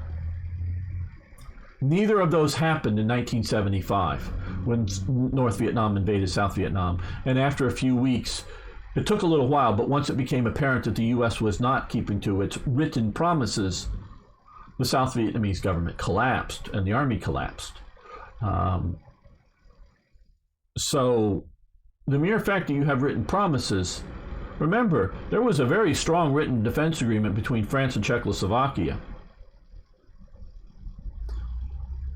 Didn't seem to help with the Munich conference, so I don't know what the hell people are saying this NATO thing is going to be helping out. And the reason, of course, France was willing to go to war, note my words, France was willing to go to war over Czechoslovakia if Britain was going to join the war as well. Britain decided not to join the war. Now, I said that way because I don't know that Britain or France was willing to fight Germany. They were just willing to go to war and, hide behind the Maginot Line and let Britain try to, play naval games out, in the North Sea to try to cut Germany off again, out here. But since Britain wasn't going to join, France didn't. So if America is not going to join in the war to defend somewhere in Europe because the next president is Ron Paul or Rand Paul or one of the Pauls, and they believe, no American soldiers are going to set foot outside of American territory ever again, what the hell are you going to do? Because parties change, things change. You're living under the delusion that America is going to be there to help you. It might be, but it might not. What is Dijon saying? I think nobody expected a series of, there was no other, left for the Russians to reverse pro-Western paths. Hello, Beam Slam, how you doing? Once a note that said, peace in our time, a little piece of paper. Well, actually, it didn't say that. It said peace for our time. And it didn't say that. Chamberlain comes out and says, he holds up the Munich agreement and says, peace for our time. I think he couldn't finish the sentence. Peace for our time to prepare. Because he didn't push as hard as Churchill wanted to, but he pushed starting then to rearm Britain after the Munich conference. He only started to rearm Britain after the Munich conference. And that was peace for our time, not peace in our time. There's a distinction in the language there. So, America needs to maintain system who is granting U.S. supremacy. Well, there's a bunch of Americans that don't want to do that anymore. So, I think a lot of people outside of America don't realize how much the Republican voters are sick of sending soldiers overseas. It's the Republicans that are doing that. Yeah, I hear you. Profit, profit, profit. That's what we've all been hearing since World War I, and it's largely not true. But yeah, that's the claim, the communist claim. They always go back to profit. I see that in a lot of the communist propaganda of the interwar periods and the Cold War periods. It's always everything is profit. Just heard the air siren in Kiev, and I'm following the situation on various. Yeah, I saw some of those last when I checked Beam Slam. There was nothing going on, but very good. Let me know if something happens. Perhaps, but when they see how much they will lose, they might change their mind. No, well, you see, the American media, or the American people, has lost trust in the American media. The American media, and those of you overseas don't know maybe how much, but the American media burnt so much of its trust on its attacks against Donald Trump that so much of the American people just don't trust them anymore. You know, they could say that it's noon and people will still want to go and look and see if the sun's up. Well, I should be getting both chat. But I haven't gotten any YouTube in a little while. Last was Dijon. I don't know if there's been more here.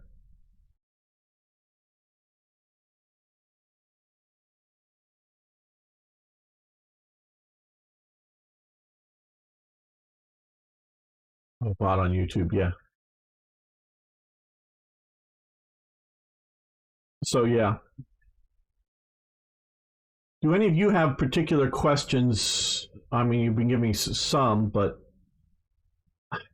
what are you worried about? What do you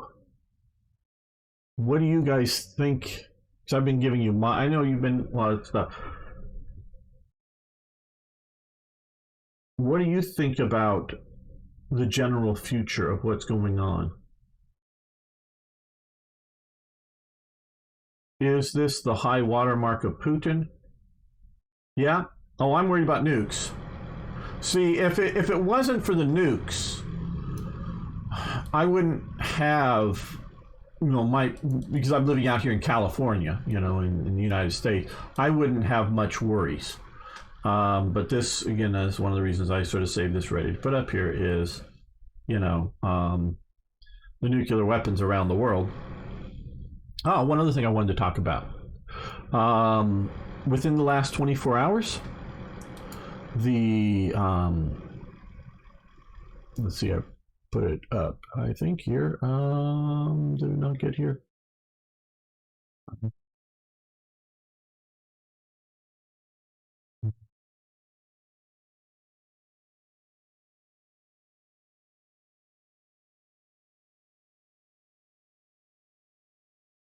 Okay. This is all in Chinese, of course, but China announces military exercise in the South China Sea across a 6 nautical mile wide radius from Sunday to Tuesday, and realize that it's already sort of Sunday there for them. So China is doing maneuvers, and I also saved this graphic here. This is Taiwan. This is China. Scores of dark vessels belonging to China's maritime militias are operating in contested waters. And I think they're all these sort of dark, but these are all the vessels this is within the last couple of days, within the last few days. This is all the vessels not just military, but just all the vessels operating out around this part of the world. Here we can see. And I don't know what all the color coding means, but China is watching. Now, China has a very large navy, but large doesn't mean capable, it just means big.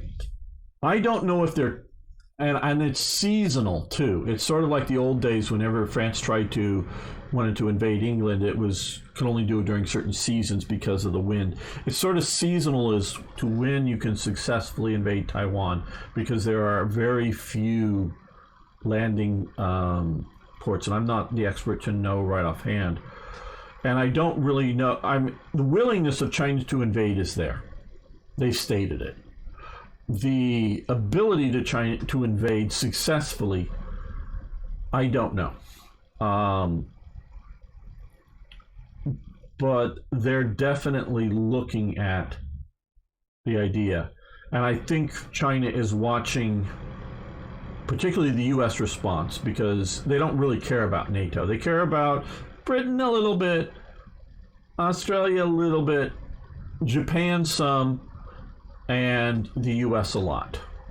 Korea maybe a little bit, but they're not really worried about NATO.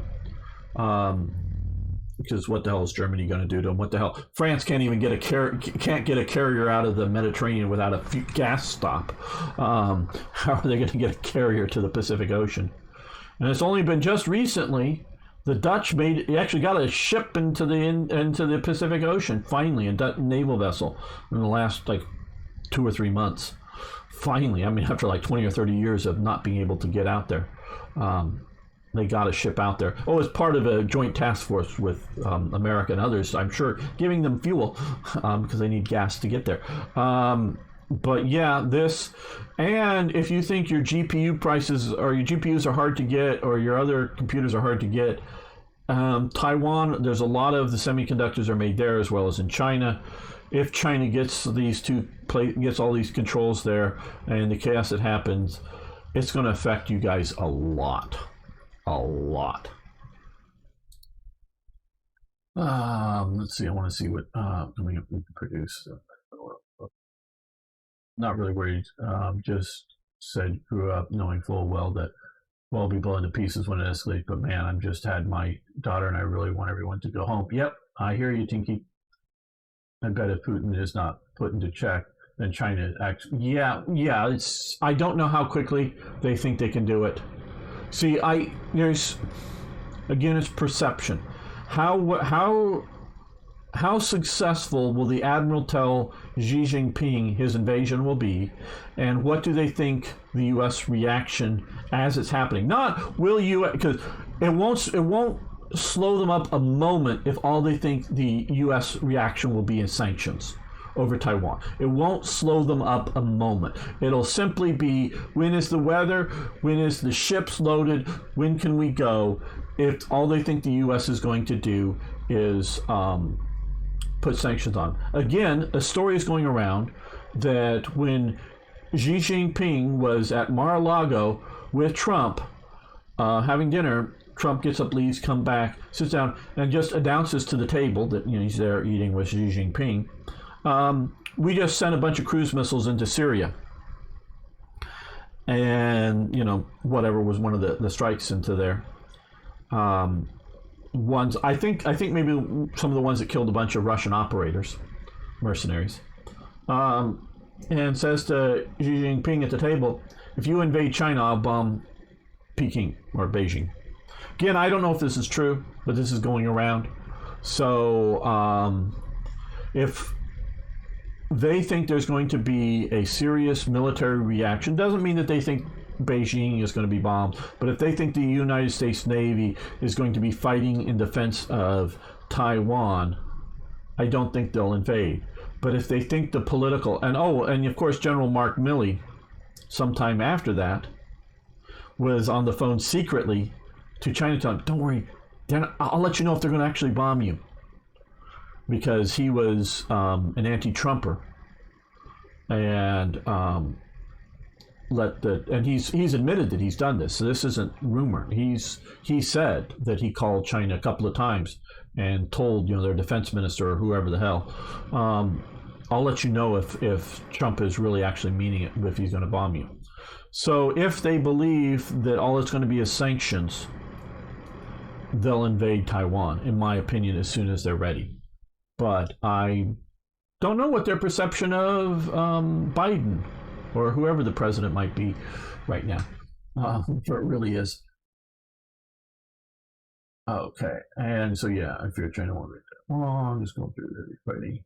Just started in Kiev. Okay, interesting. Small arm fire.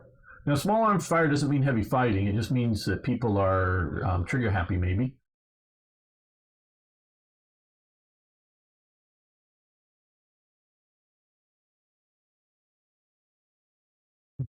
suitable for amphibious. Yeah, there's not a lot of places good for landing there. Yeah, I don't know. I don't know. I'm not going to put my trust on. Hello, Chuck. How you doing?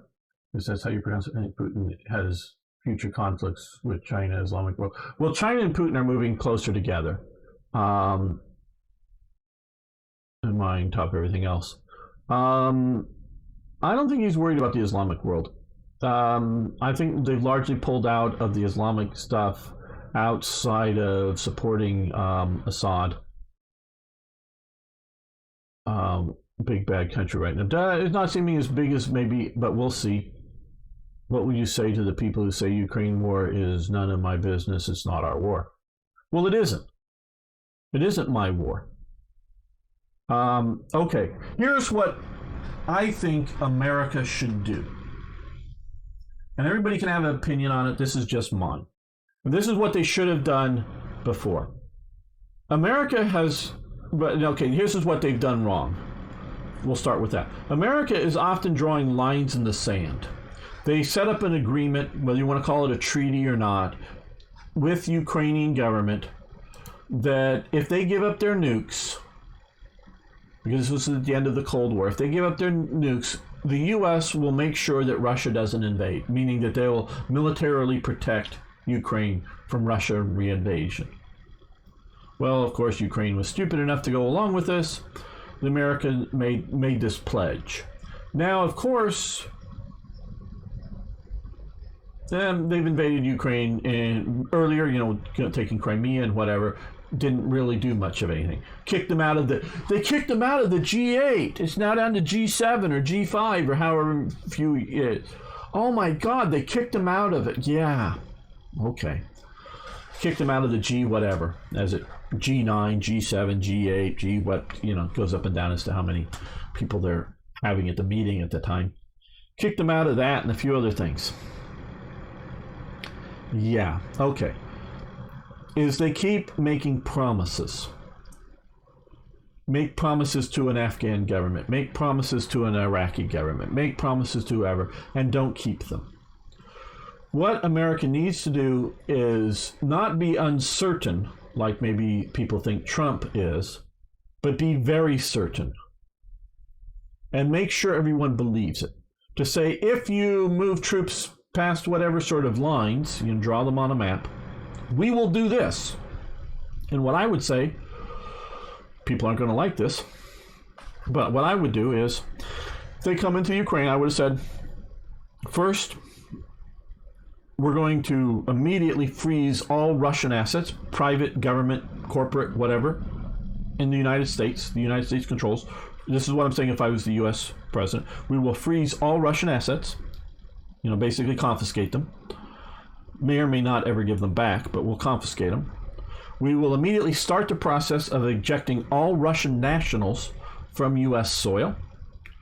Yeah, I know there's a lot of illegal alien Russians that are here. We don't know where they are. But start with the rich and powerful ones in America where we can find, and immediately show up at their place with ICE agents, escort them out of the country, and fly them to some, charter airplanes and drop them off at some place like Helsinki. I mean, literally with no notice. Just show up at their place. Come with us.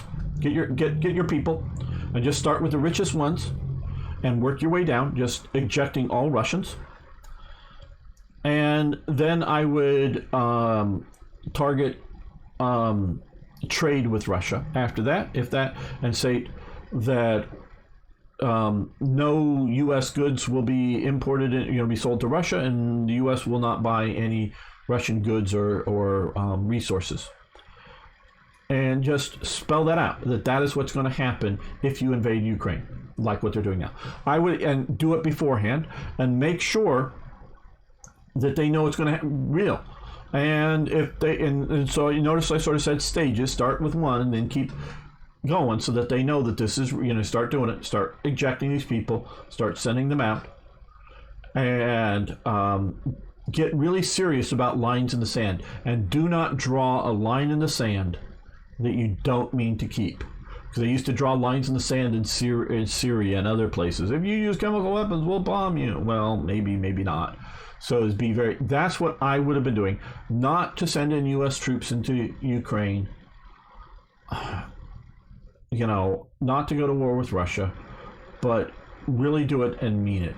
Put sanctions on and mean it. And I think a few other nations that might have done that. So the U.S. needs to be more certain.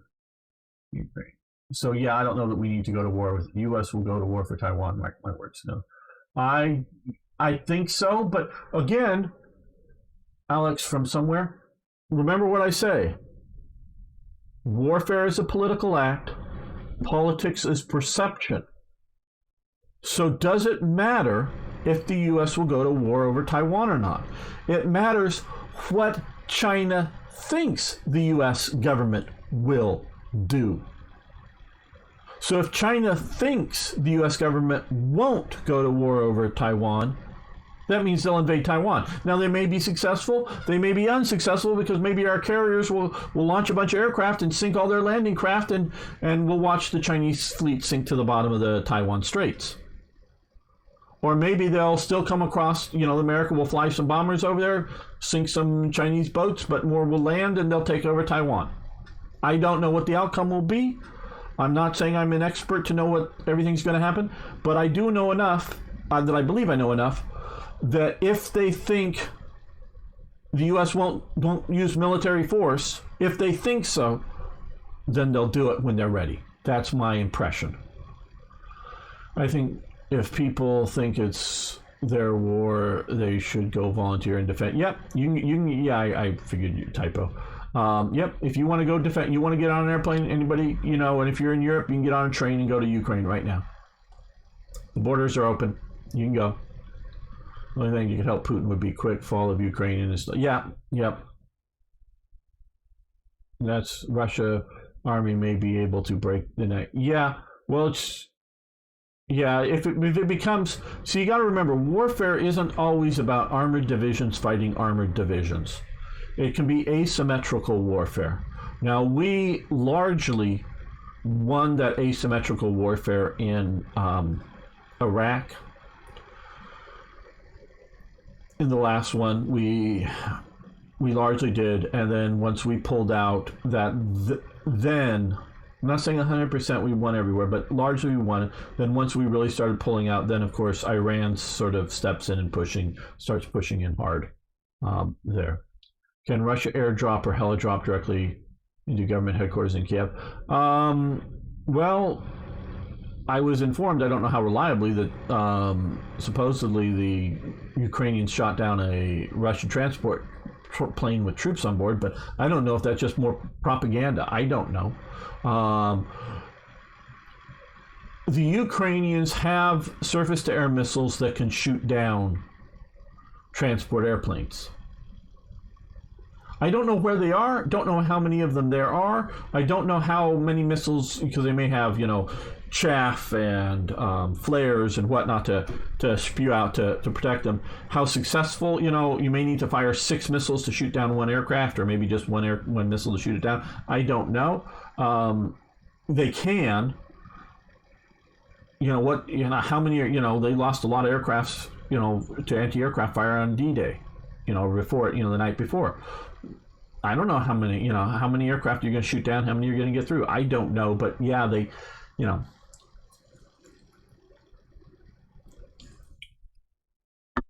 yeah, lethal weapons. My guess is that Putin has, I think he's miscalculated a lot. I forget which king it was, but, way back, the Oracle of Delphi, I think it was one of the kings over in Asia Minor. But I think a Greek one maybe. He was getting ready to go to war with one of his neighbors, and he sent an emissary to go find out what the Oracle of Delphi was, and the Oracle comes back and says, if you invade, a great empire will fall. So he took this as good omen and went into the war, and of course his empire fell. So yeah, this is probably why Putin's going to have to push hard, because I think personally he will fall if he doesn't have some sort of victory that he can point to. but I do think they can do an asymmetrical warfare. It's coming from you that's following U.S. promises as due. It's comforting to hear from you that following you. Yeah, don't. And I know, Lorgus, you weren't around early on, and I don't know those who went to, and this has been sort of a longer episode than I thought, but get yourself a gun. That was everybody out there, get yourself a gun.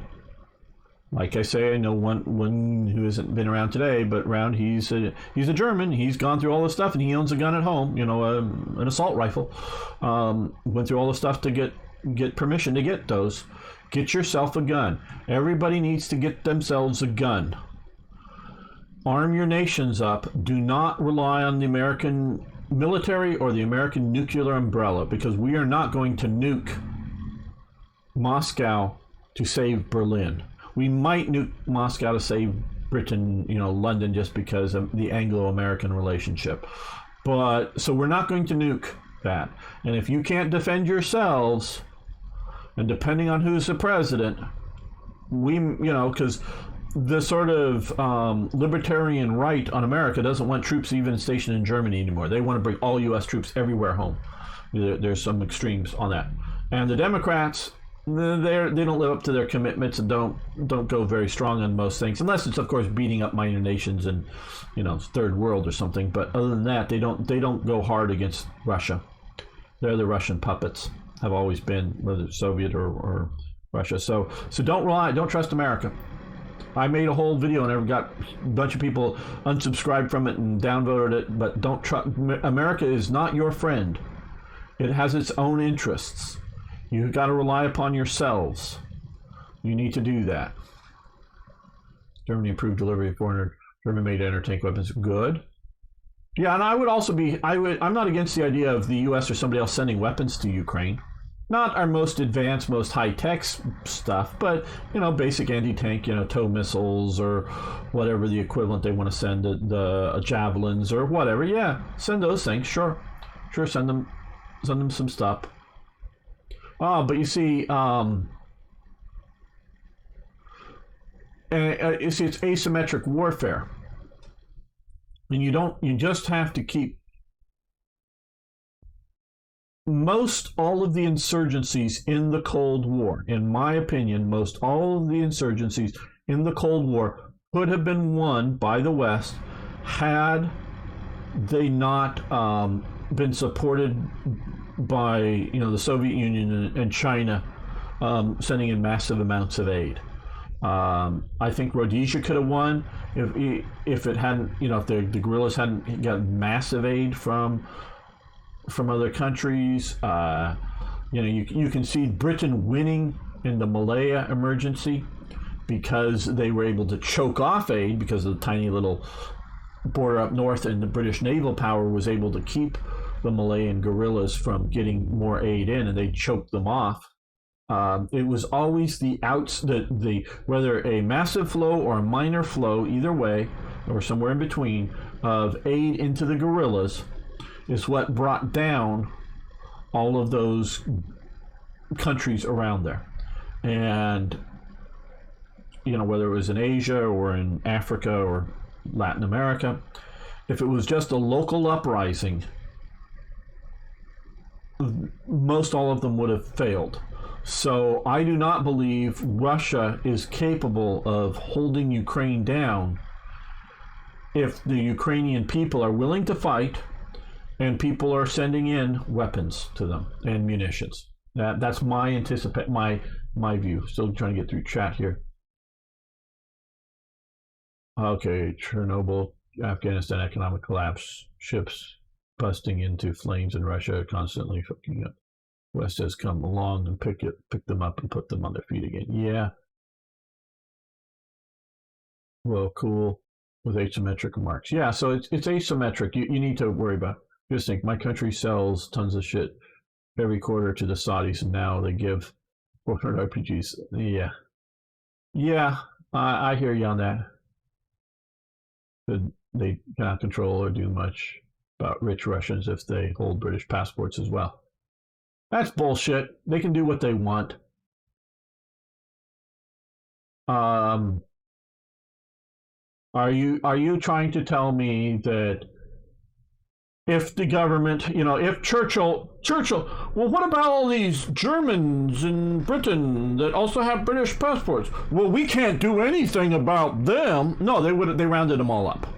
They could round them up. It doesn't matter. If they hold British passports or US passports, it doesn't matter. They can do so. That is a BS government. We're not fucking serious about that statement. They can do what they want to do. They just don't want to rock the boat too hard. Again, most of these sanctions appear to look like, for most of these countries, appear to look like we're sanctioning Russia just so that we can say we're doing something. See, we're supporting Ukrainians. We put up yellow and blue banners and lights in our city. Yay! We'll tweet about support Ukraine. Yay! That'll do it, right? Yeah. That's about as serious as a lot of these governments are getting with this. If they really want to use sanctions as an effective weapon, they have to do what the U.S. did when Iran took over the U.S. embassies and seized all the property. Now, the U.S. let Iranians who were anti the regime of Iran either stay in America or come to America, but got rid of all of the Islamic radical Iranians. So if, and these were people that if they went home, they would be imprisoned or killed. So if you have, dissidents, people who you truly believe are dissidents from the Russian system, meaning that they don't hold property in Russia because all their property in Russia has been confiscated already. And if they go back to Russia, they're going to be imprisoned or killed. Yeah. But if you're talking about, yes, I sort of have dual citizenship or dual passports, no, that's BS. That's BS. To partake, of course, no NATO. She said, okay. Can be shut down, more reliable. Very disappointed with Germany's government, but I welcome a step in the right direction. Obama's tough guy, line in the sand. Yeah, right.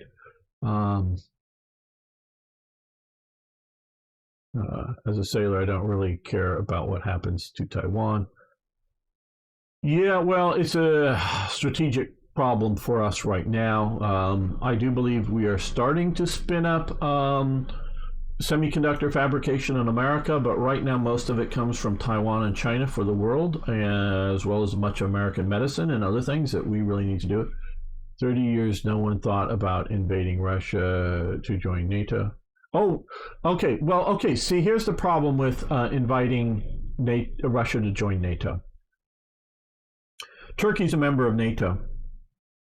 Turkey has been recently, in the last few years, they've gone through coup attempts, lots of stuff. Basically, Turkey is cut out of the NATO command and control loop and not given access to some of the more secret and sensitive stuff. So what you would have right now is if Moscow joined NATO, you would have a NATO country invading Georgia, a NATO country invading Syria. You'd still have the dictator. You really want to put, way back, because they did sort of talk about having Russia come in when Boris Yeltsin was president. They actually did. There was a bit of a talk about that. But do you really want to have dictators in NATO? Think about that, people. And that's a serious question. And so, it's just like, well, let's just say Denmark is going to open up concentration camps. I'm trying to go for something that didn't have a historical thing. And they're just putting, left-handed people in concentration camps. Well, no problem. They're a NATO member. They get that. Oh, they're gassing the people from the... Okay, no problem. They're in NATO. So, you have to judge who you let into something like NATO, in my opinion. And I don't know that Russia's ever really got to that point. One step further with my thoughts, Putin did check response. Now China will follow. Perception time may be over, but perceptions are always changing. So it depends on how and what happens with Ukraine. And that's the next step. I'm just waiting to see your reaction. Just trying to catch up with the chat. Germany and U.S. are the biggest to the eco aid for the latest decades. Germany price trying to push U.S. from Europe. Yep, they've been trying to push us out of Europe. Better Iran with cyber warfare too, yeah. Being sent to Taiwan, most enlisted sailors just won't care. Oh, right. Nord Stream 2 is gone. I didn't even think about that. Yeah, what are you guys going to do in Germany for fuel in a few months? For electricity? I'm serious. What are you guys going to do if your Nord Stream is gone and supposedly a bunch of, again, I don't, like I said earlier on, I know not everybody's been here. We really don't know what's going on in Ukraine. We hear things. Often they've turned out to be the opposite. Russian tank drives over a car? Nope, it was a Ukrainian anti-aircraft, tracked armored vehicle thing, swerved for incoming fire or something, drove over the car. So we're often getting bad information. So we don't know what's going on. We have indications, but we really don't know. And but supposedly some of the pipelines have been blown up. So more pipelines may be blown up. So what is Germany going to do without Nord Stream? Yeah, but it's electricity and whatnot you need the gas for, I think. Create the situation by themselves. So the U.S. country. Yeah, I'm trying to catch up to here. Germany and France always tries to have Ukraine as a neutral country. Yeah, well, thank you, Arno. How could commies getting to Taiwan possibly affect you? Well, one, they may destroy Taiwan. And so that cuts off our access to semiconductors because China is the only other substantial producer of semiconductors. So, yeah.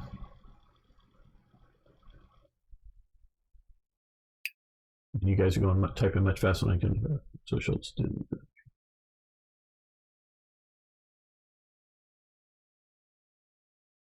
Ukraine can be part of the military alliance that chooses part of it. Yeah. But you see, Ukraine did have a pro-Russian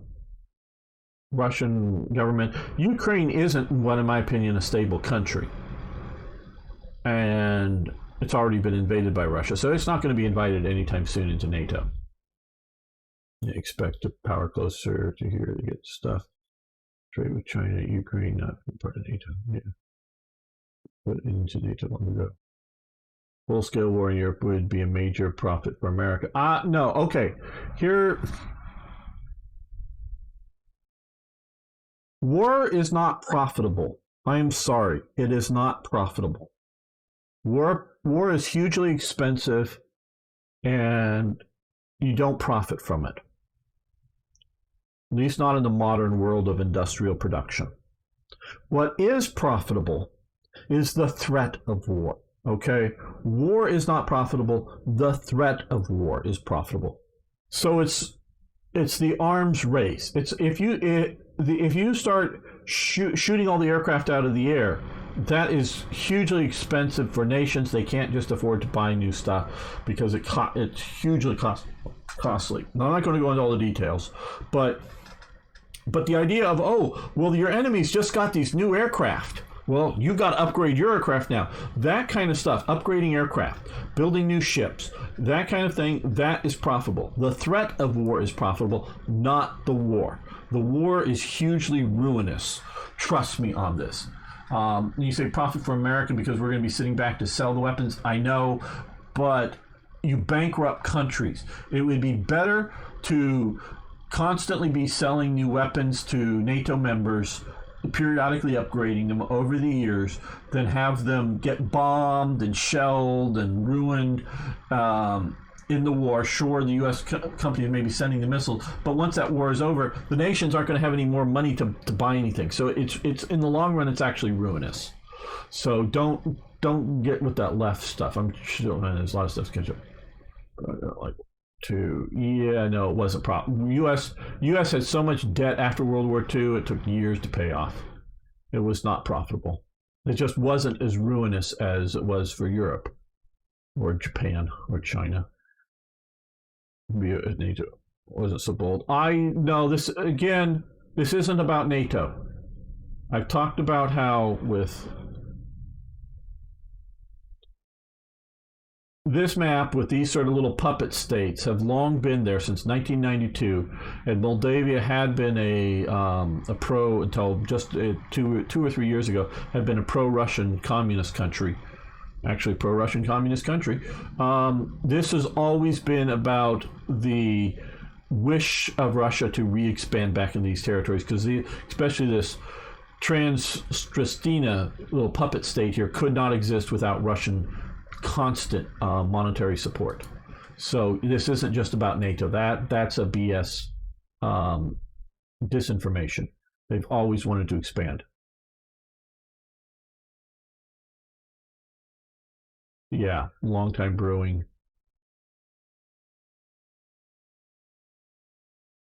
Germany is an energy crisis. They needed that. Yeah, Germany's going to have an energy crisis.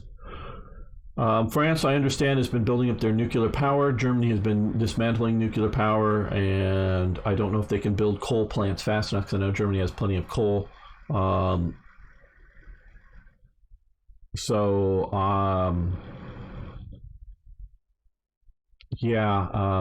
Green energy isn't useful. Sorry, people. I mean, yeah, if you're having some camper somewhere, you want to put a solar panel up on it, so while you're camping to get a little extra electricity, cool. But it don't supply enough power to really do anything significant.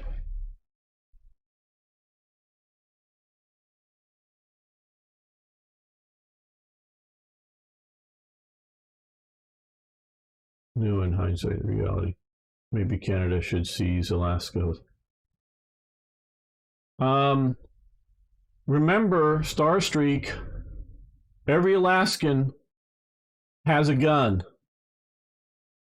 There are more guns in Alaska than there are people in Canada, I think. I'm not sure on that number. But everybody in Alaska has a gun. And if there's 4 or 5 people living in some big city that don't have a gun, there's a bunch of people that have 20 guns. So I'm sure there are more guns in Alaska than there are people.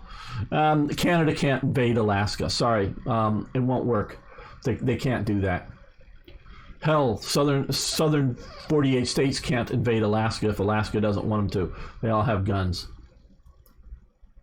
No, that's not why. Kevin, how are you doing, Kevin Worthington? China does not want Taiwan for the economy. Not at all. Because they've told us why they want Taiwan. 2 reasons. 1, they want to, just like Hitler, they want to unify all Chinese people under one government. Reason number 1, just that. 2, reason number 2 is China has realized that they made a huge mistake with their Cultural Revolution. They lost so much. They look at Taiwan as that sort of reserve of ancient Chinese culture that fled.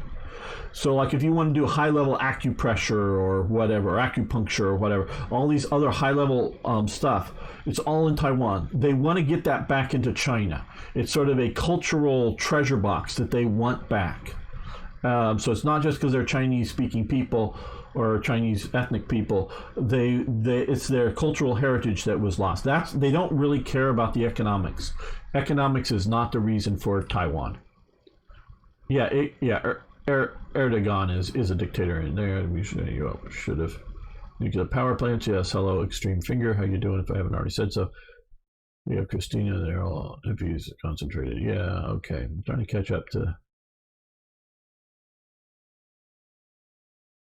Looking like Putin will nuke them if he can't win. Hello, Iced Out 21. That would be a really big danger.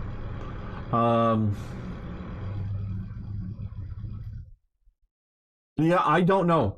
I'm not going to say he's not. I wouldn't think so, but I don't know. Yeah, we need it. Yeah, as Beam Sam said, we needed Turkey in the Cold War. We don't need them now. We'll be able to export BMWs. Gotta go make lunch. Okay, Martin Smith, thanks for being here. Catching up on you probably already left. Just still trying to catch up with the chat.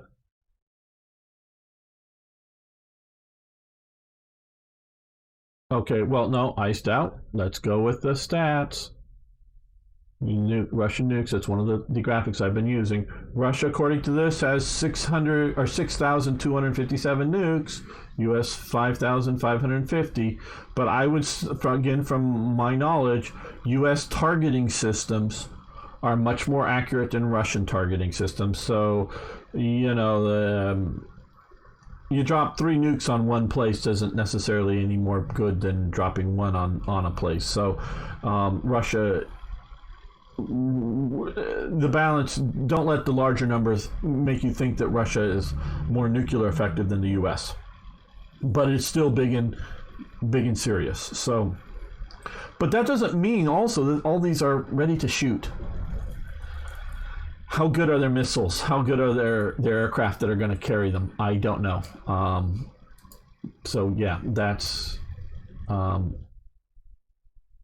have a lot of stuff. Nord Stream 2 is always political business issue. The point, yeah, and see, this was Trump's point. Supposedly he made it to Angela Merkel in person. Angela Merkel and Germany were not spending their share of defense, which they weren't, according to treaty. According to, see, everybody, oh well, NATO treaty. If you attack one NATO, it's going to trigger. But well, there's a NATO treaty that says you're supposed to spend a percentage of your GDP on defense. And I think all but one or two, and they're just minor countries, all of the major ones were not spending their GDP levels. It's sort of like Latvia or Lithuania or whatever that were spending what they're supposed to. All the rest weren't spending. None of them were. So they were already in violation of their treaties. Treaties are just a piece of paper. So he was complaining that, well, you're buying natural gas from Russia. Germany's buying natural gas from Russia, and you're asking America to pay to defend Germany. Why the hell aren't you buying your natural gas from America, which under Trump we had excess of to sell? Why don't you buy it from America? Why are you buying it from Russia? Because you're funding your enemy that you're wanting to defense from. Because Russia's going to say the reason they're buying it was cheaper to get from Russia, of course. But why not buy it from America? Yeah, it's going to pay more for it, but you're not giving money to the person who you're worried about hurting you, and you're relying upon American defense. This is why Trump really sort of had it with a lot of these Europeans. So yeah, just keep that in mind.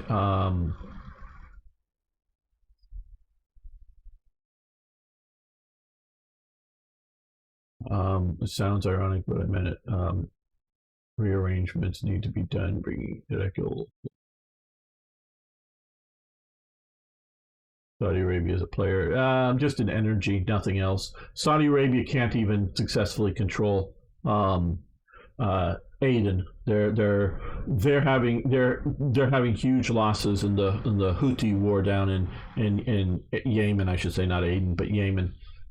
They can't control Yemen, their own peninsula, so that they're a bit of a local power, but only locally.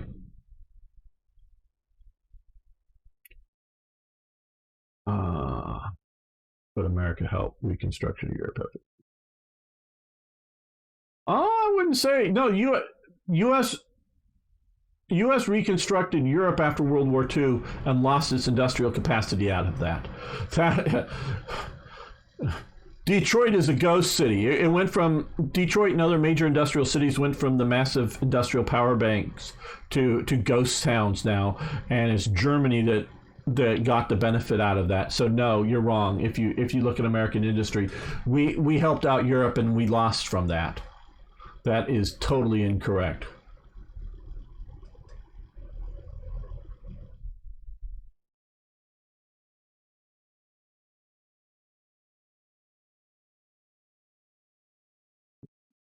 Likely out of the question for Germany, but maybe they can receive some nuclear power plants. Well, I think it may be quicker to build a coal power plant than a nuclear one, but I don't know.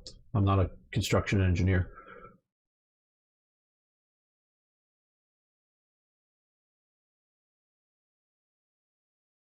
Are not yet. Yeah, they're not. Yes, green technologies are not yet to replace tradition. You can use them at the margins, but not to replace. Guns didn't help the people of Alaska in 30. Didn't help Alaska in 30 days of night. I don't know what that statement is, but 16-year-old.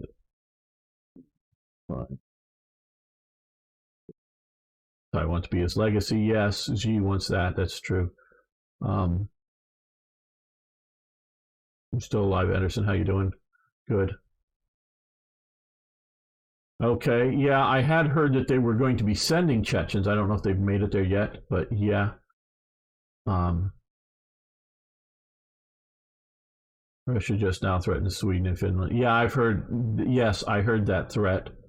I think that threat will make them join NATO more quickly.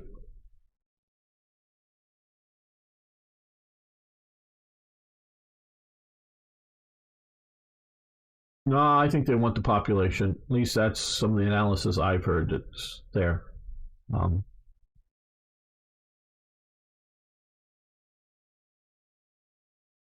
Targeting won't matter much. Yeah, yeah, that's true. Targeting won't matter if you just shoot everything.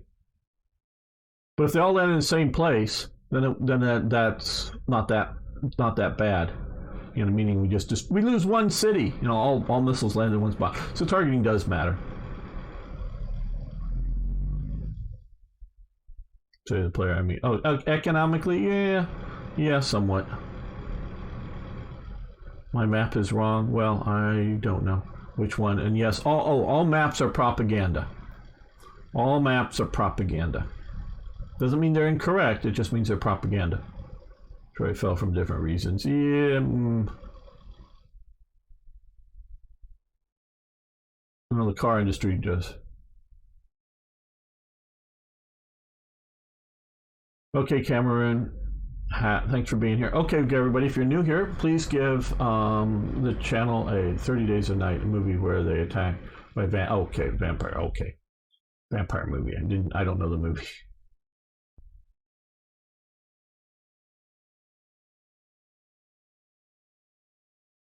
So yeah, okay. If you're new here, like I was starting to say, please follow the channel on Twitch or subscribe on YouTube.